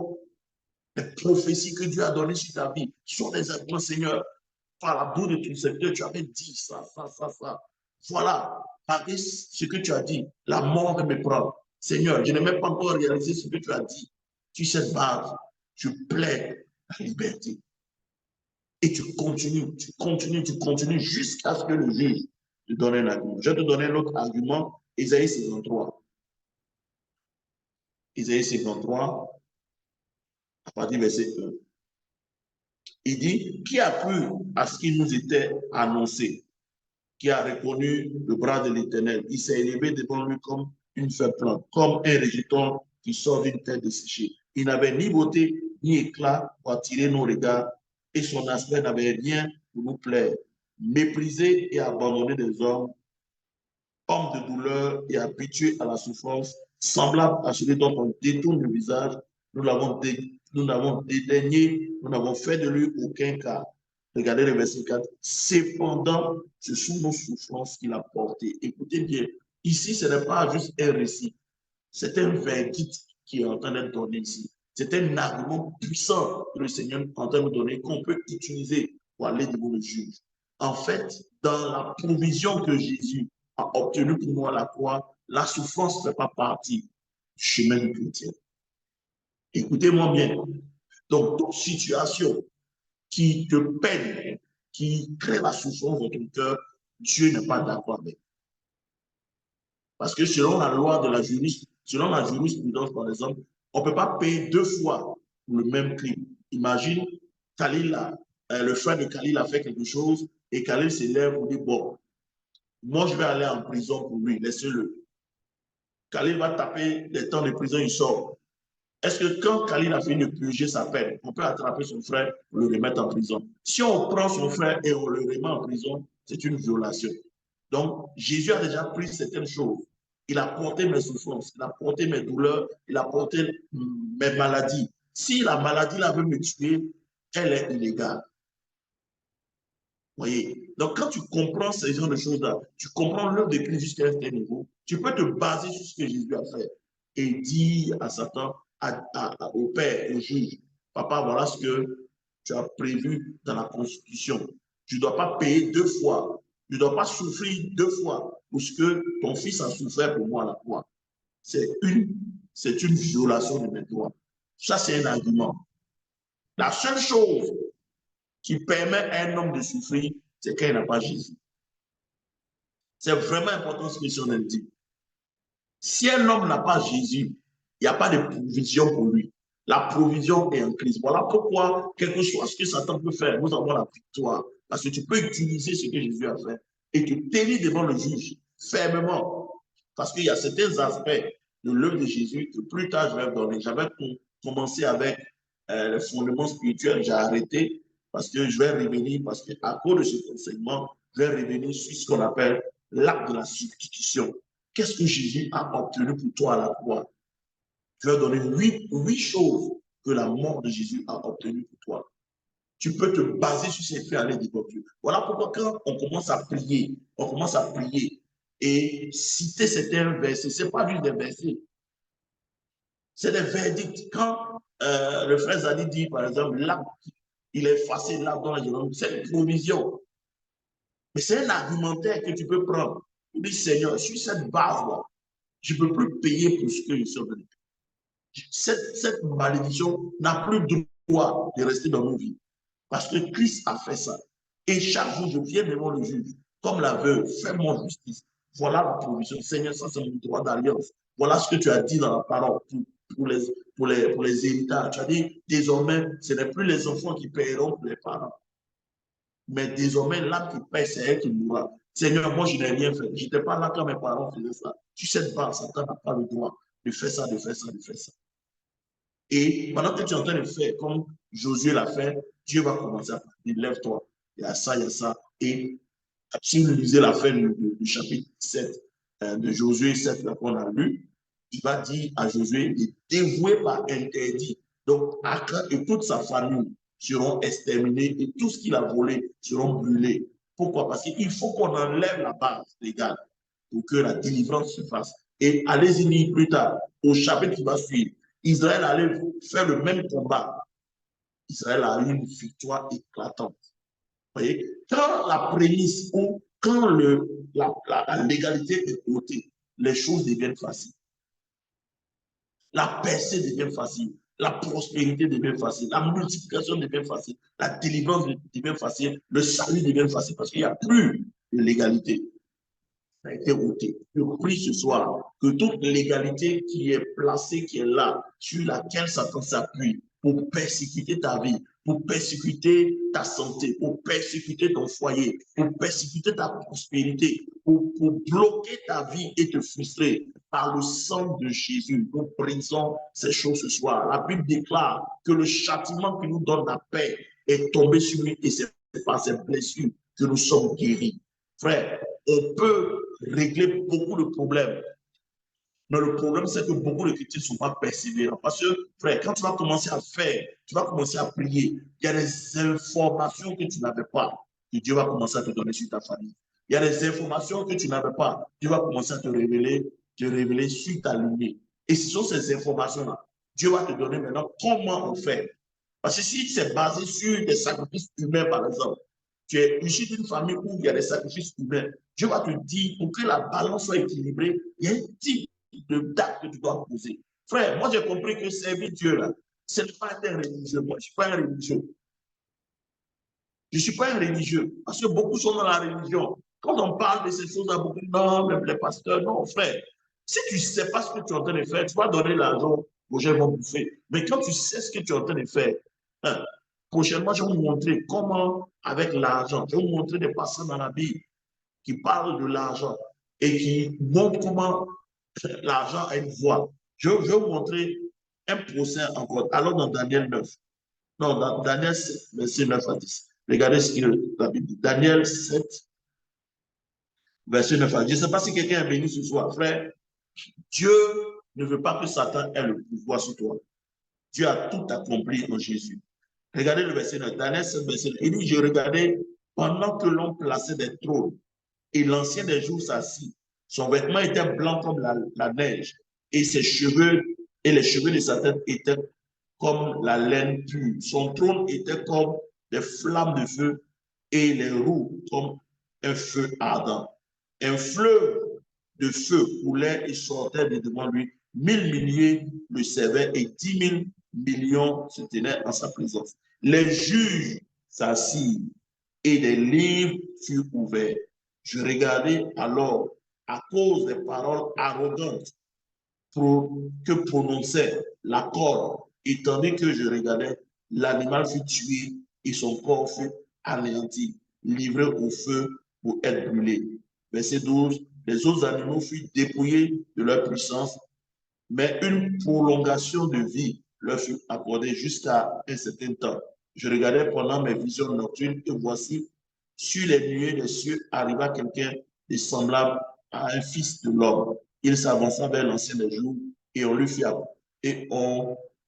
fit approcher de lui. On lui donna la domination, la gloire et le règne, et tous les peuples des nations et les hommes de toute langue le servir. Sa domination est une domination éternelle qui ne passera point, et son règne ne sera jamais détruit. Moi, Daniel, j'ai eu l'esprit troublé au-dedans de moi. En fait, ici, si vous continuez la lecture après le temps, vous allez voir qu'on parle de la domination de l'Antichrist. À un moment donné, vous allez voir que la domination de cet impie-là lui sera enlevée. Ça veut dire quoi? La domination de Satan, ce qu'il fait, parce que c'est la Cour céleste de justice ici qui donne un verdict. Et quand le verdict est donné, la domination de l'Antéchrist lui a enlevé. Donc ça veut dire, frère, il y a des moments où vous allez voir les gens sur certains trônes ou sur certains pays. Vous avez comme l'impression que rien ne les dérange, ils peuvent faire ce qu'ils veulent. Non. Le très haut règne sur le règne des. À un moment donné, dès que le verdict est donné, le monsieur il tombe, il meurt. Et c'est fini. Moi, j'ai pas vu des présidents qui étaient tout puissants. Et puis, à un moment donné, ils ont dégringolé. Pourquoi? Parce que le temps était arrivé. Le verdict a été donné. La domination de ce tyran s'est arrêtée. Je prie ce soir, frère, quand on va commencer à prier, que Dieu donne un verdict. Que d'ici décembre, un verdict soit donné. Et que ce problème-là s'arrête.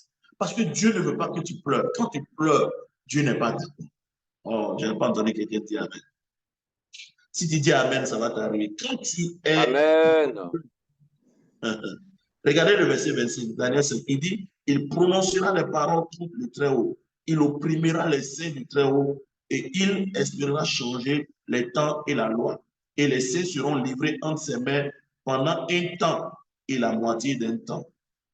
Verset 26, puis viendra le jugement et on lui ôtera sa domination. Vous voyez? Donc Dieu peut permettre, à cause de sa justice, la justice céleste peut permettre que l'ennemi règne pour un temps, mais l'ennemi ne régnera pas toujours.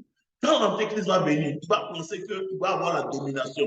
Mais ce qui s'est même passé, que même la domination qu'il est en train d'exercer sur Israël, c'est parce que Israël avait péché et que Dieu voulait les restaurer. Dieu voulait qu'ils passent par le feu pour les restaurer. Donc, quand la domination de cet impie-là, que Dieu permet, ouais, la justice peut permettre que Dieu fasse certaines, que Satan fasse certaines choses. Parce qu'il y a une légalité qui est là. Donc, Satan peut avoir pour quelque temps le dessus, mais il n'aura pas le dessus pour toujours. Parce qu'à un moment donné, Dieu va dire, OK, son temps est fini. Le temps où tu devais affliger mon fils est fini. Le temps où tu devais faire ça est fini. Maintenant, je décide que c'est fait. Enlève ta main, c'est fini. L'ennemi enlève sa main. Alléluia. Oh, ça, c'est une très, très bonne nouvelle. Je déclare ça à quelqu'un ce soir. Satan ne pourra pas toujours te malmener. Il ne pourra pas toujours faire ce qu'il veut. Le péché que tu as commis peut permettre à Dieu de lui donner de faire ce qu'il veut, mais il n'aura pas la victoire. Parce que quand le juge va donner son jugement net, sa main s'ouvre. C'est pourquoi vous pouvez voir un chrétien traverser des modes difficiles, un chrétien galérer, parce qu'il est en train de payer pour certaines choses que lui-même il ne sait pas. Mais à un moment donné, il commence à prier, il commence à être sérieux, il commence à jeûner. À un moment donné, Dieu dit, OK, c'est fini, Satan, lâche ta main maintenant, arrête de faire ce que tu faisais. Enlève ta main sur la vie de mon fils. Et en même temps, frère, en un rien de temps, tu entends les bim, bim, les portes foutent de partout. Le monsieur ne comprend même pas, il ne jeûne plus, il ne prie plus. Il dit, mais qu'est-ce qui m'arrive, qu'est-ce qui m'arrive, frère? La main de l'accusateur est levée. Tu commences à jouir du bonheur. Tu ne comprends pas, mes frères. Ce que tu ne sais pas, c'est que tout ce temps où tu as galéré, tu es en train de payer pour quelque chose que toi-même tu ne sais pas. Il y a des bases de légalité qui sont en train d'être traitées. C'est ça. Parce que c'est pourquoi Jésus dit, il faut vous armer du chemin par lequel il s'est passé. À cause de l'amour que Dieu avait pour nous, Jésus a souffert certaines choses. Ce n'est pas parce qu'il était méchant. Jésus a aidé les gens on lui a rendu ça en monnaie de siège. Mais en fait, tout ça faisait partie du plan de Dieu pour que la légalité que Satan avait pour nous affliger soit ôtée. Et ce même chemin-là, tu peux aussi le passer. Tu peux passer par ce même chemin de souffrance. Tu peux passer par ce même chemin. Tu ne comprends pas, tu es sérieux. Il ne faut pas arrêter. Il faut continuer. Quand tu vois que tu es dans la justice de Dieu, que tu fais ce que Dieu te demande et que ça ne va pas, c'est ce qu'on dit une épreuve. Oui, c'est ce qu'on appelle épreuve. C'est une épreuve, tu vas passer en classe supérieure. Mais l'épreuve vient pour faire quoi? L'épreuve vient pour détruire les bases. Donc, tu ne sais pas. Les gens se moquent de toi. Les gens font un mais tu es serein. Tu es serein, tu es serein. Tu continues à prier le Seigneur. Souvent, même, tu n'as même pas à manger. Hey, Dieu. Et puis Dieu suscite quelqu'un là-bas. Tiens, va manger. Mais tout ça, à un moment donné, au moment où tu es découragé, tu vas arrêter. Une porte s'ouvre. Tu fais une rencontre, mais tu vas commencer à voir que cette saison qui va s'ouvrir, c'est une saison de repos. C'est une saison de joie. Pourquoi? Parce que la légalité est brisée. Je prie pour quelqu'un ce soir. Frère, les souffrances que tu es en train de vivre maintenant ne sont pas pareilles à la gloire qui arrive. C'est pourquoi il faut persévérer. Quand tu comprends ça, tu sais qu'il y a quelque chose qui est là. Voilà pourquoi il faut continuer à servir Dieu. Il faut continuer à s'aimer. Il faut continuer à faire la volonté de Dieu. Même personne ne te voit. Personne ne dit quoi que ce soit. Toi, fais certaines choses. Parce que ce sont des arguments. Seigneur, tu te souviens à cause de ton nom. Souvent, à cause de Jésus, tu n'as rien. Et puis, Satan va venir te dire, moi, je connais une sœur qui est aujourd'hui à Londres. Mais si elle te dit le témoignage de la sœur, c'est moi, j'ai célébré le mariage de la sœur. Avec son mari, elle avait marié un Anglais. Ils sont venus en Côte d'Ivoire, ils sont mariés, tout était bien. Et le monsieur, ses parents de l'Angleterre ont commencé à lui envoyer de l'argent. Donc, il a vu des opportunités ici parce qu'il était d'abord au Ghana. Il a vu qu'il y a de l'or en Côte d'Ivoire. Donc, il s'est investi dans le domaine de l'or. Et quand il s'est investi dans ce domaine-là, ça n'a même pas duré. Sa femme lui a dit non, non, non, les gens avec lesquels tu traites là, je ne les connais pas, c'est un peu bizarre. Et un matin, il a pris sa voiture, il est parti à l'intérieur du pays. Et là-bas, les gens ont su qu'il avait 10 millions sur lui. Ils l'ont agressé, ils ont pris son argent, ils l'ont jeté derrière avec. Et le temps que les policiers retrouvent son corps, il était mal en point, la transféré sur bien les morts. Donc, frère, je dis, le monde de la sœur s'est écoulé en une semaine, puisque le monsieur avait fait un enfant. Mais Dieu merci, parce que quand il vivait encore, il a déclaré son fils en massacre. Donc, l'enfant était anglais, mais je vous assure, la sœur est passée par le feu. Tu vois, elle n'arrivait pas à manger. C'était compliqué. Comment mettre son enfant à l'école? Elle dort ici, elle en confort. C'était compliqué. Souvent, elle allait voir des sœurs pour l'aider. Et les sœurs lui disent, mais toi, tu es une belle femme comme ça, pourquoi tu ne veux pas écarter tes jambes pour qu'un homme fasse l'amour avec toi pour te donner de l'argent? La sœur dit, mais vous êtes des chrétiens, et puis les dames de la lui disent, et puis après, on est chrétiens, nous, c'est ce qu'on fait pour vivre. Donc toi, tu as nous, on se prostitue, et c'est toi qui as venu prendre notre argent. On ne veut pas, on ne te donne rien. Et la sœur va être. En plus de ça, après, la maladie s'est installée. Elle a commencé à développer des palpitations, des tension. Bon, tu vois, elle peut être couchée dans la maison. Personne ne sait. Elle est dans les vagues. Jusqu'à ce qu'un matin, quelqu'un qu'elle ne connaît même pas, elle le rencontre sur Internet. Et c'est le monsieur. Il va être l'ange du Seigneur. Aujourd'hui, je te parle, elle est à Londres. Et dans le processus même, les témoins de la dame, qui était l'intermédiaire entre le monsieur, sa famille et elle, sont allés dire à la famille du monsieur que c'est la dame là qui a tué leur fils. Non, il fallait, les parents du monsieur disent, ils ne veulent pas entendre parler d'elle, ils ne veulent pas la voir, c'est elle qui a tué leur fils. Elle a expliqué. Expliqué. Satan, c'est quand Dieu veut te bénir, Satan, elle est rentrée dans tous les états. Dieu lui disait toujours, Dieu est fidèle pour te calmer. Quand tu vas partir, personne ne va savoir. Et un jour, quelqu'un lui dit, va en Tunisie. Et elle arrive en Tunisie, il paye tout pour elle, avec son fils. Et il se trouve qu'arrivée en Tunisie, il y a des troubles là-bas. Les gens commencent à persécuter les Africains. Et c'est dans cette persécution des Africains que notre pasteur qui est en Tunisie va écrire à l'ambassade pour dire, mais vous avez un ressortissant ici avec sa mère. Parce que les Anglais ne laissent pas leurs ressortissants être malmenés dans certains pays. Donc, l'ambassade maintenant de l'Angleterre écrit à l'ambassade de Tunis pour dire, oui, on a notre citoyen là-bas, qu'est-ce qui se passe? Rapatrier-le sur long. Mais on ne peut pas rapatrier le petit sans rapatrier sa maman. Donc, dans cette histoire-là, on fait le passeport du petit, on fait le passeport de sa maman. Un matin, on l'a pris à aéroport pour un mois dans l'avion, c'est tout à Londres. Arrivé à Londres, elle rencontre les parents du monsieur. Et quand le grand-père voit son petit-fils ému, il commence à pleurer. Et toute l'histoire là commence à se décanter. La vraie version maintenant commence à établir. Donc, ils prennent le petit, ils le prennent en charge, ils mettent le petit à l'école. Elle, on trouve une maison pour elle, bailler, payer pour pouvoir suivre. Et on lui donne 3 ans, Lisa, 3 ans. Aujourd'hui, où je vous parle, elle est tranquille, elle a l'album avec son. Mes frères, ce n'était pas facile. Il y a des moments où elle a fait lâcher. Mais je bénis la foi de cette dame-là. Elle est restée intègre jusqu'à la fin. Elle n'est pas allée ailleurs. Elle n'a pas couché avec quoi que ce soit. Elle a dit, Dieu m'a dit qu'il va le faire. Et Dieu l'a fait. Aujourd'hui, elle est tranquille. Donc, je veux exhorter quelqu'un à comprendre que, frère, le système judiciaire peut souvent bloquer les choses. Satan peut aller devant Dieu et fermer les choses. Et ça devient difficile, tu ne comprends pas. Mais pendant que Satan, comme on le dit, pendant que Satan est en train de te malmener, ce qu'il ne sait pas, c'est que pour chaque maltraitance, il le paiera. Voilà pourquoi pendant 430 ans, tout ce que Satan fait subir à Israël, quand ils ont été délivrés, Dieu leur a remboursé. Parce que c'est ça la justice. Quand la justice te rembourse, on met sur ce que tu as. En fait, il n'y a pas de restauration sans qu'on paye des intérêts.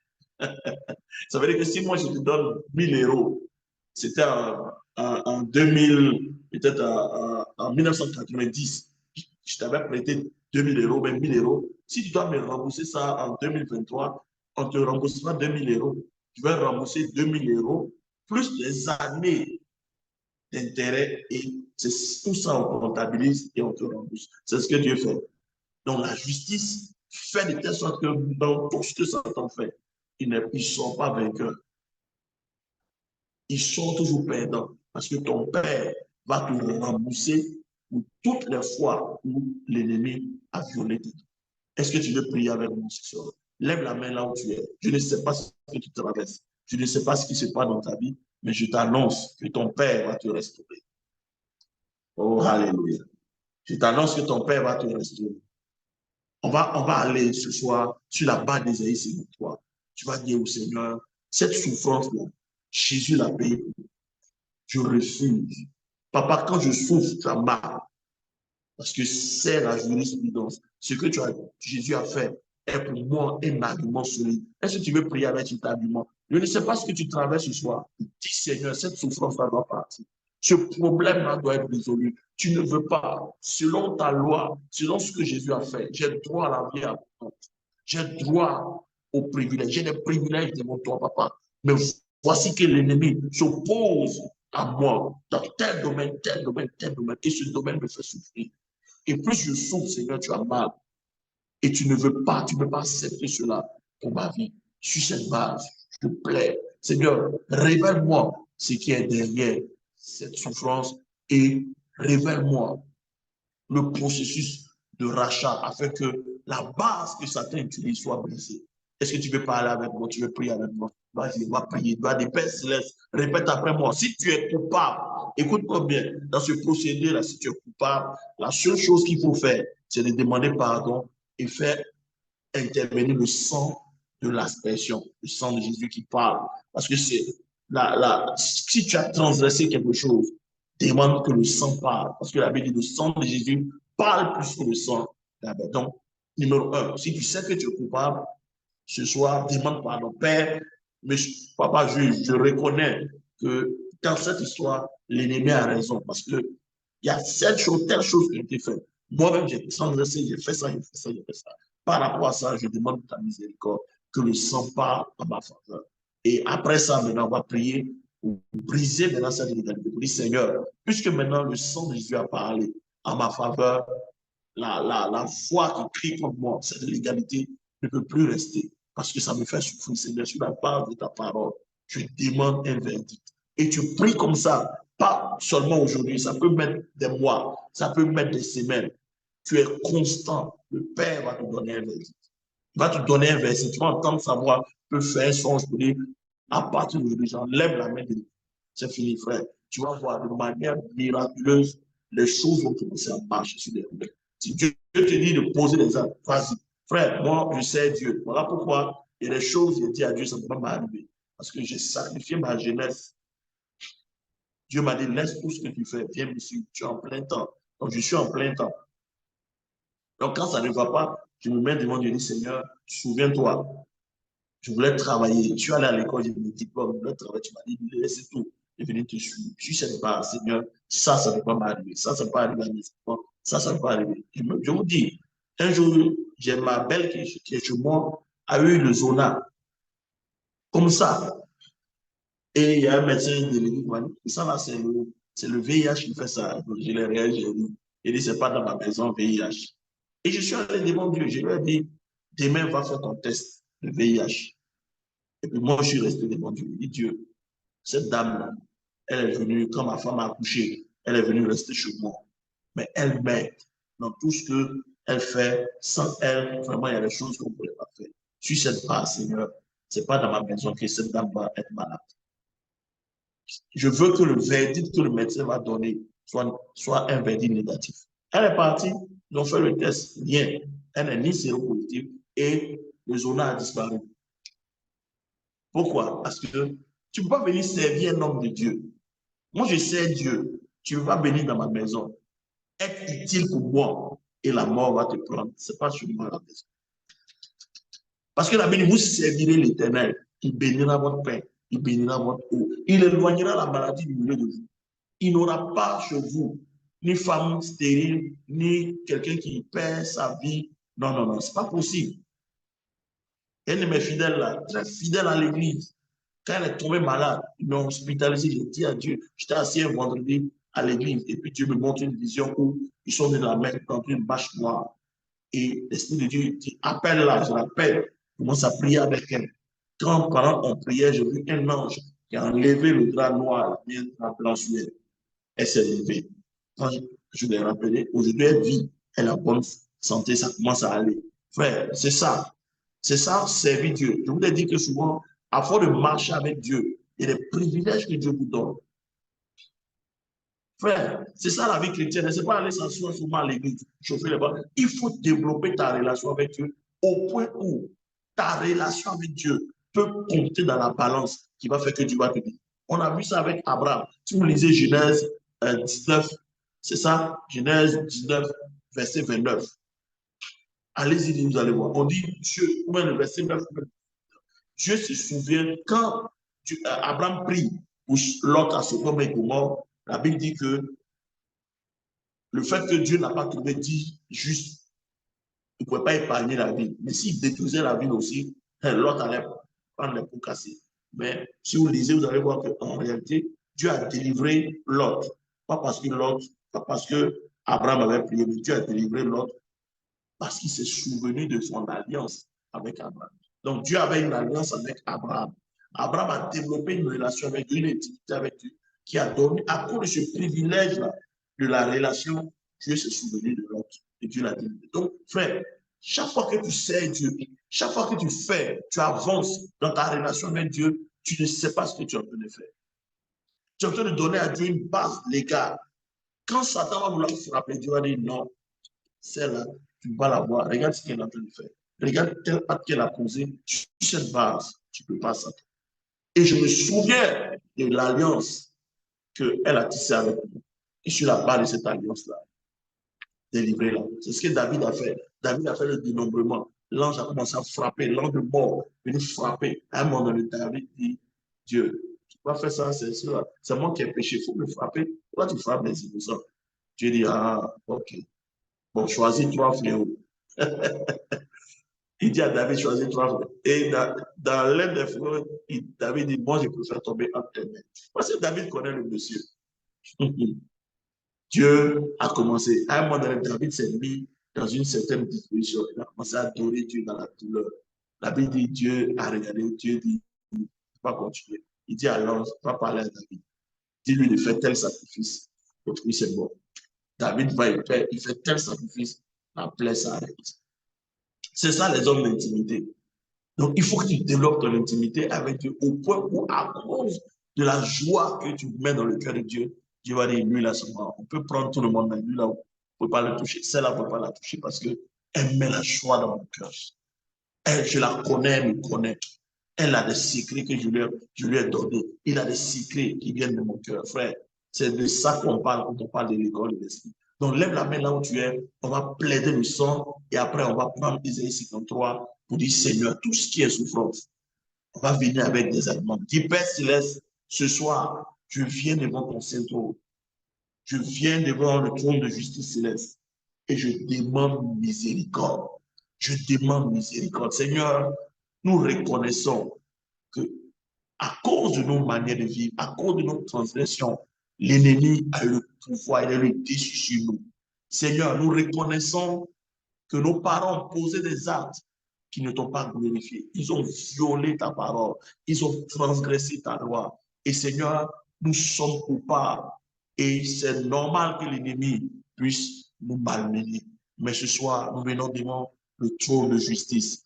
Tu as dit, venez plaider, donner des arguments solides. Seigneur, nous venons avec le sang de l'aspersion, le sang qui parle. Nous demandons que la voix du sang puisse plaider pour nous ce soir. Le sang de l'aspersion qui parle plus que le sang d'Abel. Seigneur, nous te présentons le sang de l'aspersion, le sang de Jésus, que le sang parle pour nous, afin que tout accusateur, toute voix qui parle devant le système judiciaire contre nous, toute voix qui est dans la lignée de nos pères, qui vient de la terre de nos parents, Seigneur, toute voix de malédiction, toute voix de restriction, toute voix qui produit la souffrance dans la vie de mon frère, dans la vie de ma soeur, à cause des actes qui ont été posés, à cause des voix qui crient depuis le sort de la maison de nos pères, depuis le sort de la maison de nos mères. Papa, nous présentons le sang ce soir. Nous te présentons le sang. Nous te présentons le sang. Nous te présentons le sang. Seigneur, que ton cœur soit apaisé, que la justice donne un verdict en notre faveur, que tout ce qui est maladie dans notre corps tout ce qui est problème récurrent, cyclique dans nos vies, tout ce qui est transgénérationnel, tout ce qui combat tes plans pour nous, tout ce qui combat la vie abondante que Jésus a obtenue pour nous, Seigneur, nous plaidons le sang ce soir. Que l'accusateur, la voix de l'accusateur se tait ce soir. Que la voix de l'accusateur se tait ce soir. Que tout ce qui est légalité, qui donnait à Satan le droit, soit ôté par le sang de Jésus. Seigneur, nous reconnaissons que nous sommes coupables, mais nous plaidons la miséricorde. Tu déclares que la miséricorde triomphe du jugement, que tout jugement que nous subissions à cause des actes de nos pères, que tout jugement que nous subissons à cause des actes que nous avons posés, Seigneur, nous plaidons ce soir. Nous plaidons ta miséricorde, Papa, miséricorde, et que ce problème de maladie soit ôté. Que cette restriction sur nos vies, les restrictions financières, le dur labeur prennent fin dans nos vies. Et que, Seigneur, les portes qui étaient fermées commencent à s'ouvrir. Que la légalité soit brisée. Que le droit de Satan soit brisé. Que le droit de Satan soit brisé. Seigneur, maintenant que nous t'avons présenté le sang, commence à prier maintenant. Commence à briser. Commence à briser. Commence à briser. Commence à briser toute légalité. Le sang de Jésus parle. Le sang de Jésus parle. Commence à prier. Toute voix qui parlait, que cette voix soit brisée. Que cette voix soit brisée. Tu peux ouvrir ton micro et nous prions ensemble. Tu peux ouvrir ton micro et nous prions ensemble. Que cette voix soit brisée. Que cette voix soit brisée. Je brise cela au sang de Jésus. Le sang de Jésus qui lui donne accès. Le sang de Jésus qui a brisé toutes les murs. Le sang de Jésus qui a brisé toutes ces murs. Et à ce que Jésus amène, j'ai accès au ciel. J'ai accès au ciel. Il n'y a plus de murs. Il n'y a plus de murs dans ma vie. Il n'y a plus de murs dans notre foyer. Il n'y a plus de murs dans notre accessibilité, dans notre bénédiction. Au nom de Jésus,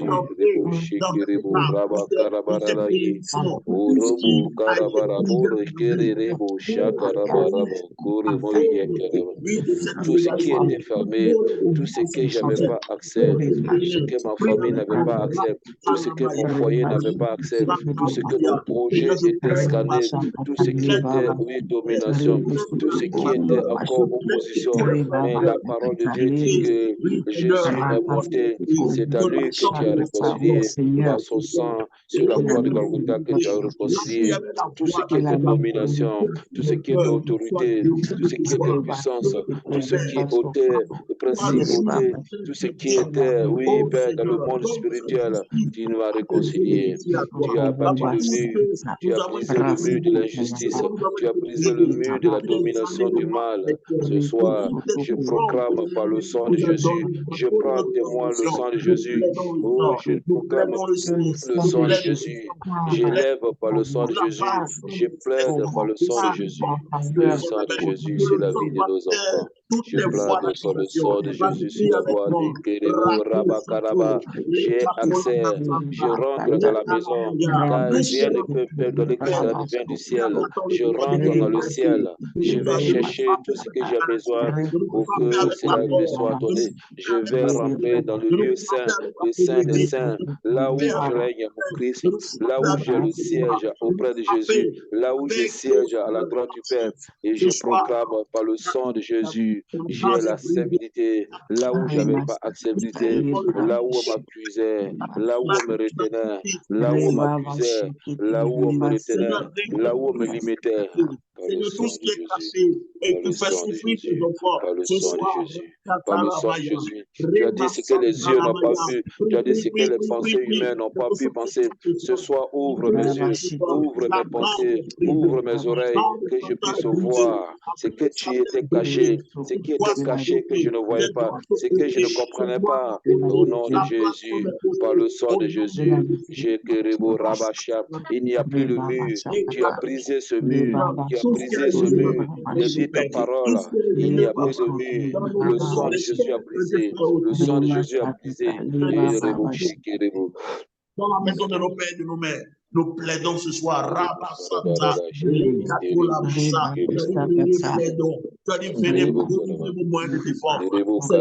C'est ce soir. Nous plaidons la transgression. Nous sommes coupables de cette transgression. Nous demandons miséricorde. Nous demandons miséricorde de la voix de l'ennemi. Tu m'as réconcilié avec toi. Tu as réconcilié mes activités avec toi. Tu as réconcilié mes finances avec toi. Tu as réconcilié, Père, l'activité que tu as donnée. Tu as réconcilié le ministère que tu as donné. Tu as réconcilié, Père, nos frères et sœurs. Tu nous as réconciliés en tant qu'Église. Nous sommes ton corps. Tu nous as réconciliés avec toi. Tu nous as fait reposer sur nous ta victoire. Nous avons la victoire sur tout ce qui est. Désormais, je dis arrière de moi. Désormais, je dis arrière de moi. Désormais, je dis arrière de moi. Désormais, je dis arrière de moi. Tout ce qui s'oppose à la volonté du Père. Jésus parce qu'il a porté nos efforts. Nous sommes Seigneur, c'est anti-biblique. Nous ne pouvons pas donner tout ce que je peux déjà faire. C'est une violation de notre droit.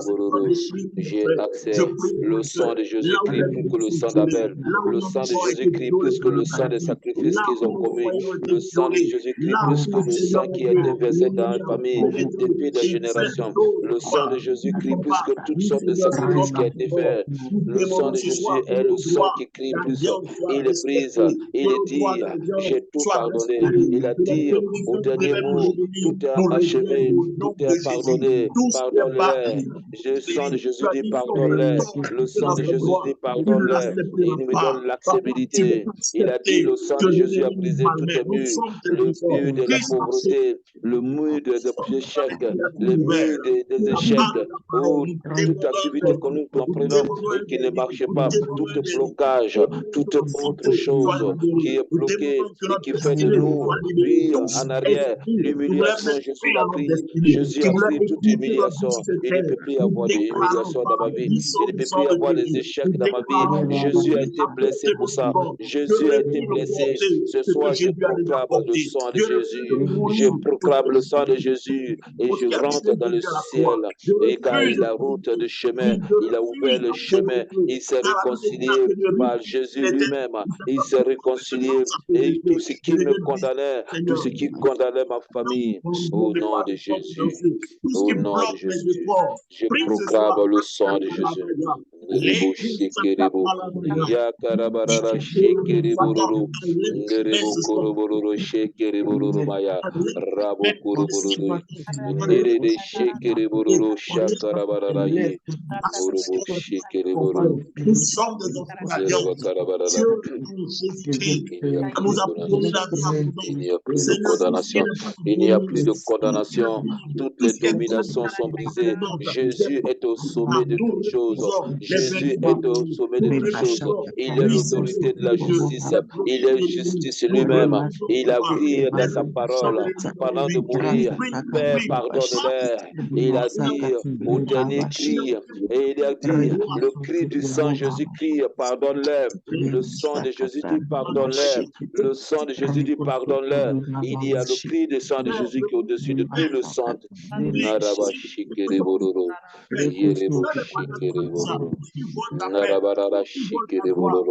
Je proclame le sang de Jésus. Je proclame le pardon de Jésus, la miséricorde de Jésus. Je proclame ce sang sur la vie de mes parents. Je proclame ce sang sur la vie de mes beaux-parents. Je proclame ce sang sur la vie de nos activités. Je proclame ce sang sur la vie de nos enfants. Je proclame ce sang sur le ministère de ton serviteur. Je proclame le sang de la victoire sur la vie de mes frères et sœurs ici présents. Je proclame ce sang sur nos vies pour que nous soyons des témoins de Jésus. Pour que nous soyons des témoins de Jésus. Oh, Rabba Shekere Bororo. Nerebo Shekere Bororo. Nerebo Shekere Bororo Shekere. Au nom de Jésus. Au nom de Jésus. Merci Seigneur Jésus. Nerebo Shekere Bororo. Narabara Shekere Bororo. Nerebo Karabara Shekere Bororo. Ces œuvres dans nos vies. Nerebo Karabara Shekere Bororo. Au nom de Jésus. revendique ta vie abondante. Au nom de Jésus. Revendique ta délivrance. Revendique tes droits. Au nom de Jésus. Je réclame cela. Je proclame ces droits. Je proclame les droits. L'humiliation qui m'a été donnée, je proclame les droits. Les limitations ne peuvent plus régner. Je proclame les droits. Le sang de Jésus a brisé toutes ces murs, toutes les justices qui se pratiquaient en dehors de moi, ou devant ma face. Tout est justice au nom de Jésus. Je proclame cela. Je proclame par le sang de Jésus. Je proclame par le sang de Jésus. Je proclame par le sang de Jésus. Je proclame par le sang de Jésus. Je proclame par le sang de Jésus.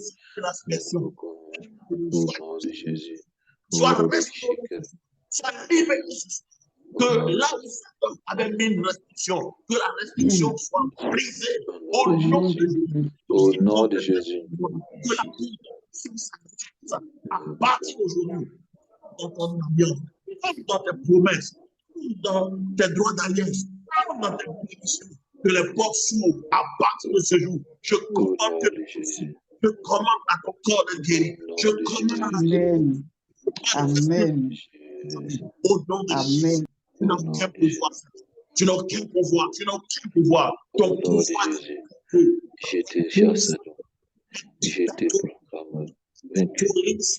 Jésus a pris il a été il a pris place dans la mort. Il a pris la malédiction. Il a pris place de la maladie. Ce soir, je regarde. Je t'attaque avec une foi ferme. Je te commande. Au nom de Jésus. Alléluia. Continue comme ça à prier. Tout à l'heure, au 20 minuit, tu te mets devant Dieu, tu reprends l'enseignement, tu prends les pensées et tu prêtes. Il ne faut pas arrêter jusqu'à ce que le juge te donne un verdict. Parce que ton Dieu est favorable pour toi. Il a dit, Dieu fera justice. Le mot justice veut dire exonérer. Dieu a la capacité de t'exonérer. Dieu est capable de faire entorse à la loi pour toi. Ce qui devait mettre 10 ans, Dieu peut faire en 2 jours, c'est fini. Dieu attend et Dieu est d'accord avec ce que nous sommes en train de faire. Ce soir, sois béni et continue de prier. Continue de poser derrière. Si tu as fait des choses pour Dieu, base-toi sur ça. Seigneur, souviens-toi, ton église était en temps. Ton église avait besoin de ça, ça, ça. J'ai fait pour toi. Seigneur, sur cette base, j'ai besoin de ce contrat. Sur cette base, j'ai besoin de ma guérison. Sur cette base, j'ai besoin que tu ouvres les portes de ma fille, que les portes du mariage s'ouvrent pour elle, papa. Satan ne peut pas la bloquer. C'est vrai que dans la lignée, il y a eu ça et ça pour bloquer les mariages des femmes. Mais celle-ci, par là que je pose, Seigneur, ouvre la porte pour elle. C'est moi, Seigneur, j'ai bâti l'église, j'ai donné tel pour que ton œuvre se fasse. Sur cette base, Seigneur, que cette base soit une base de légalité qui conteste. Alléluia. Je vais vous montrer le passage. Allons dans Ésaïe 49, on avait lu ça tout à l'heure. Je vais vous montrer la base sur laquelle vous pouvez vous tenir pour faire un certain nombre de choses. Alléluia.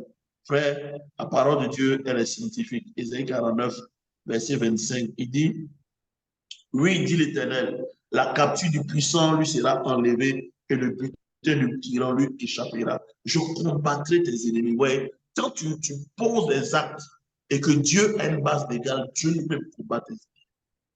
Et regardez ce qu'il dit. Il dit, je combattrai tes ennemis et je sauverai tes fils. Donc Dieu est capable de combattre tes ennemis et de sauver tes fils. Donc quand la légalité est brisée, la légalité ne se transmet plus de génération en génération. Donc tes fils sont libres parce que tu as payé le prix et le combat a été gagné. Dieu t'a donné un verdict. Dieu t'a donné la victoire sur tes ennemis. Et je prophétise ce soir que Dieu te donne la victoire sur tes ennemis et il sauve tes fils. Il sauve tes filles et tes filles. De génération en génération, tes enfants, tes petits-enfants ne souffriront pas des maux dont tu as souffert, des maux qui ont arrêté la lignée de ton père et de ta mère. Je t'exempte de ces choses au nom puissant de Jésus. Si Dieu a donné ce message, c'est parce que Dieu veut résoudre certains problèmes. Et je déclare ce soir, ce problème qui te fatiguait, qui mettait la tristesse dans ton cœur, qui te rendait vraiment triste. Dieu ôte cette tristesse ce soir et Dieu résolve le problème au nom de Jésus. Je parle à ce problème. Tu n'as aucun droit sur l'enfant de Dieu, sur les enfants de Dieu, sur tous ceux qui sont connectés ce soir. Tu n'as aucun droit. Ton droit est brisé ce soir. Ta plateforme est ôtée ce soir au nom puissant de Jésus. Donc, reçois ta liberté, reçois ta délivrance, reçois ta prospérité, reçois ton exaucement au nom puissant de Jésus. Sois fortifié, frère. Avec le Seigneur, on ne se décourage pas. On tient ferme. Il faut parler à Satan. C'est un menteur et c'est un tricheur. Il ne combat pas selon la justice. Il y a des choses, Dieu t'a déjà donné la victoire. Ne recule pas. On nous appelle croyants. Pas qu'on doit croire encore. Jésus a déjà tout fait. Nous sommes des croyants. Il faut approprier ce que Jésus a fait.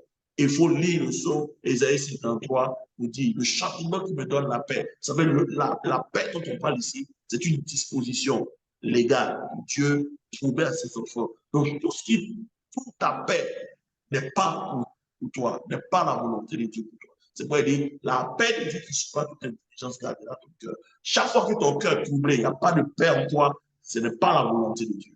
Il ne faut pas accepter ce que Satan fait. Comme Josué. Josué a dit, non, je ne laisserai pas ce problème-là subsister. Il allait devant Dieu et dit, qu'est-ce qui se passe? Tu as parlé, Dieu est un bon Dieu. Il va parler en ta faveur. Il va te révéler ce qui se passe. Parce que Dieu veut que cette année, le problème soit résolu et que tu passes à un autre niveau et que tu grandisses avec lui, que tu sois épanoui et que tu jouisses de la vie abondante qu'il a prévue pour toi en Jésus. Shalom, shalom, que Dieu vous bénisse abondamment. Je vous aime, partagez ce message avec vous. Recevez la grâce de Dieu et recevez vos témoignages au nom de Jésus. Voilà, que Dieu vous bénisse abondamment. J'ai été très content de partager ce petit moment avec vous. J'espère que ça vous a fait du bien. Pour tous ceux qui veulent nous soutenir, c'est ouvert. Vous pouvez le faire, apporter. Frère, quand vous le faites, aujourd'hui, vous savez, lundi prochain, je vais aborder comment, par l'argent, vous pouvez acheter cette chose. Vous allez voir que la Bible, ce n'est pas juste un livre, ce n'est pas un roman. Voilà pourquoi, quand vous me voyez courir, moi, du lundi au lundi, je travaille. Et vous me voyez toujours les lundis à mon poste parce que je sais que tant que vous êtes béni, Dieu aussi me bénit. Parce que la béni, celui qui arrose sera arrosé. Donc Dieu prendra toujours soin de moi parce que je prends soin de vous. Alléluia. Souvent, c'est dans des conditions un peu difficiles. Vous savez, la dame chez laquelle je fais le direct n'est pas là. Elle est en voyage. Elle doit rentrer lundi prochain, ce vendredi. Donc, lundi prochain, on sera dans notre cadre. Et je verrai comment Dieu fera les choses. Que Dieu vous bénisse abondamment. Shalom, shalom.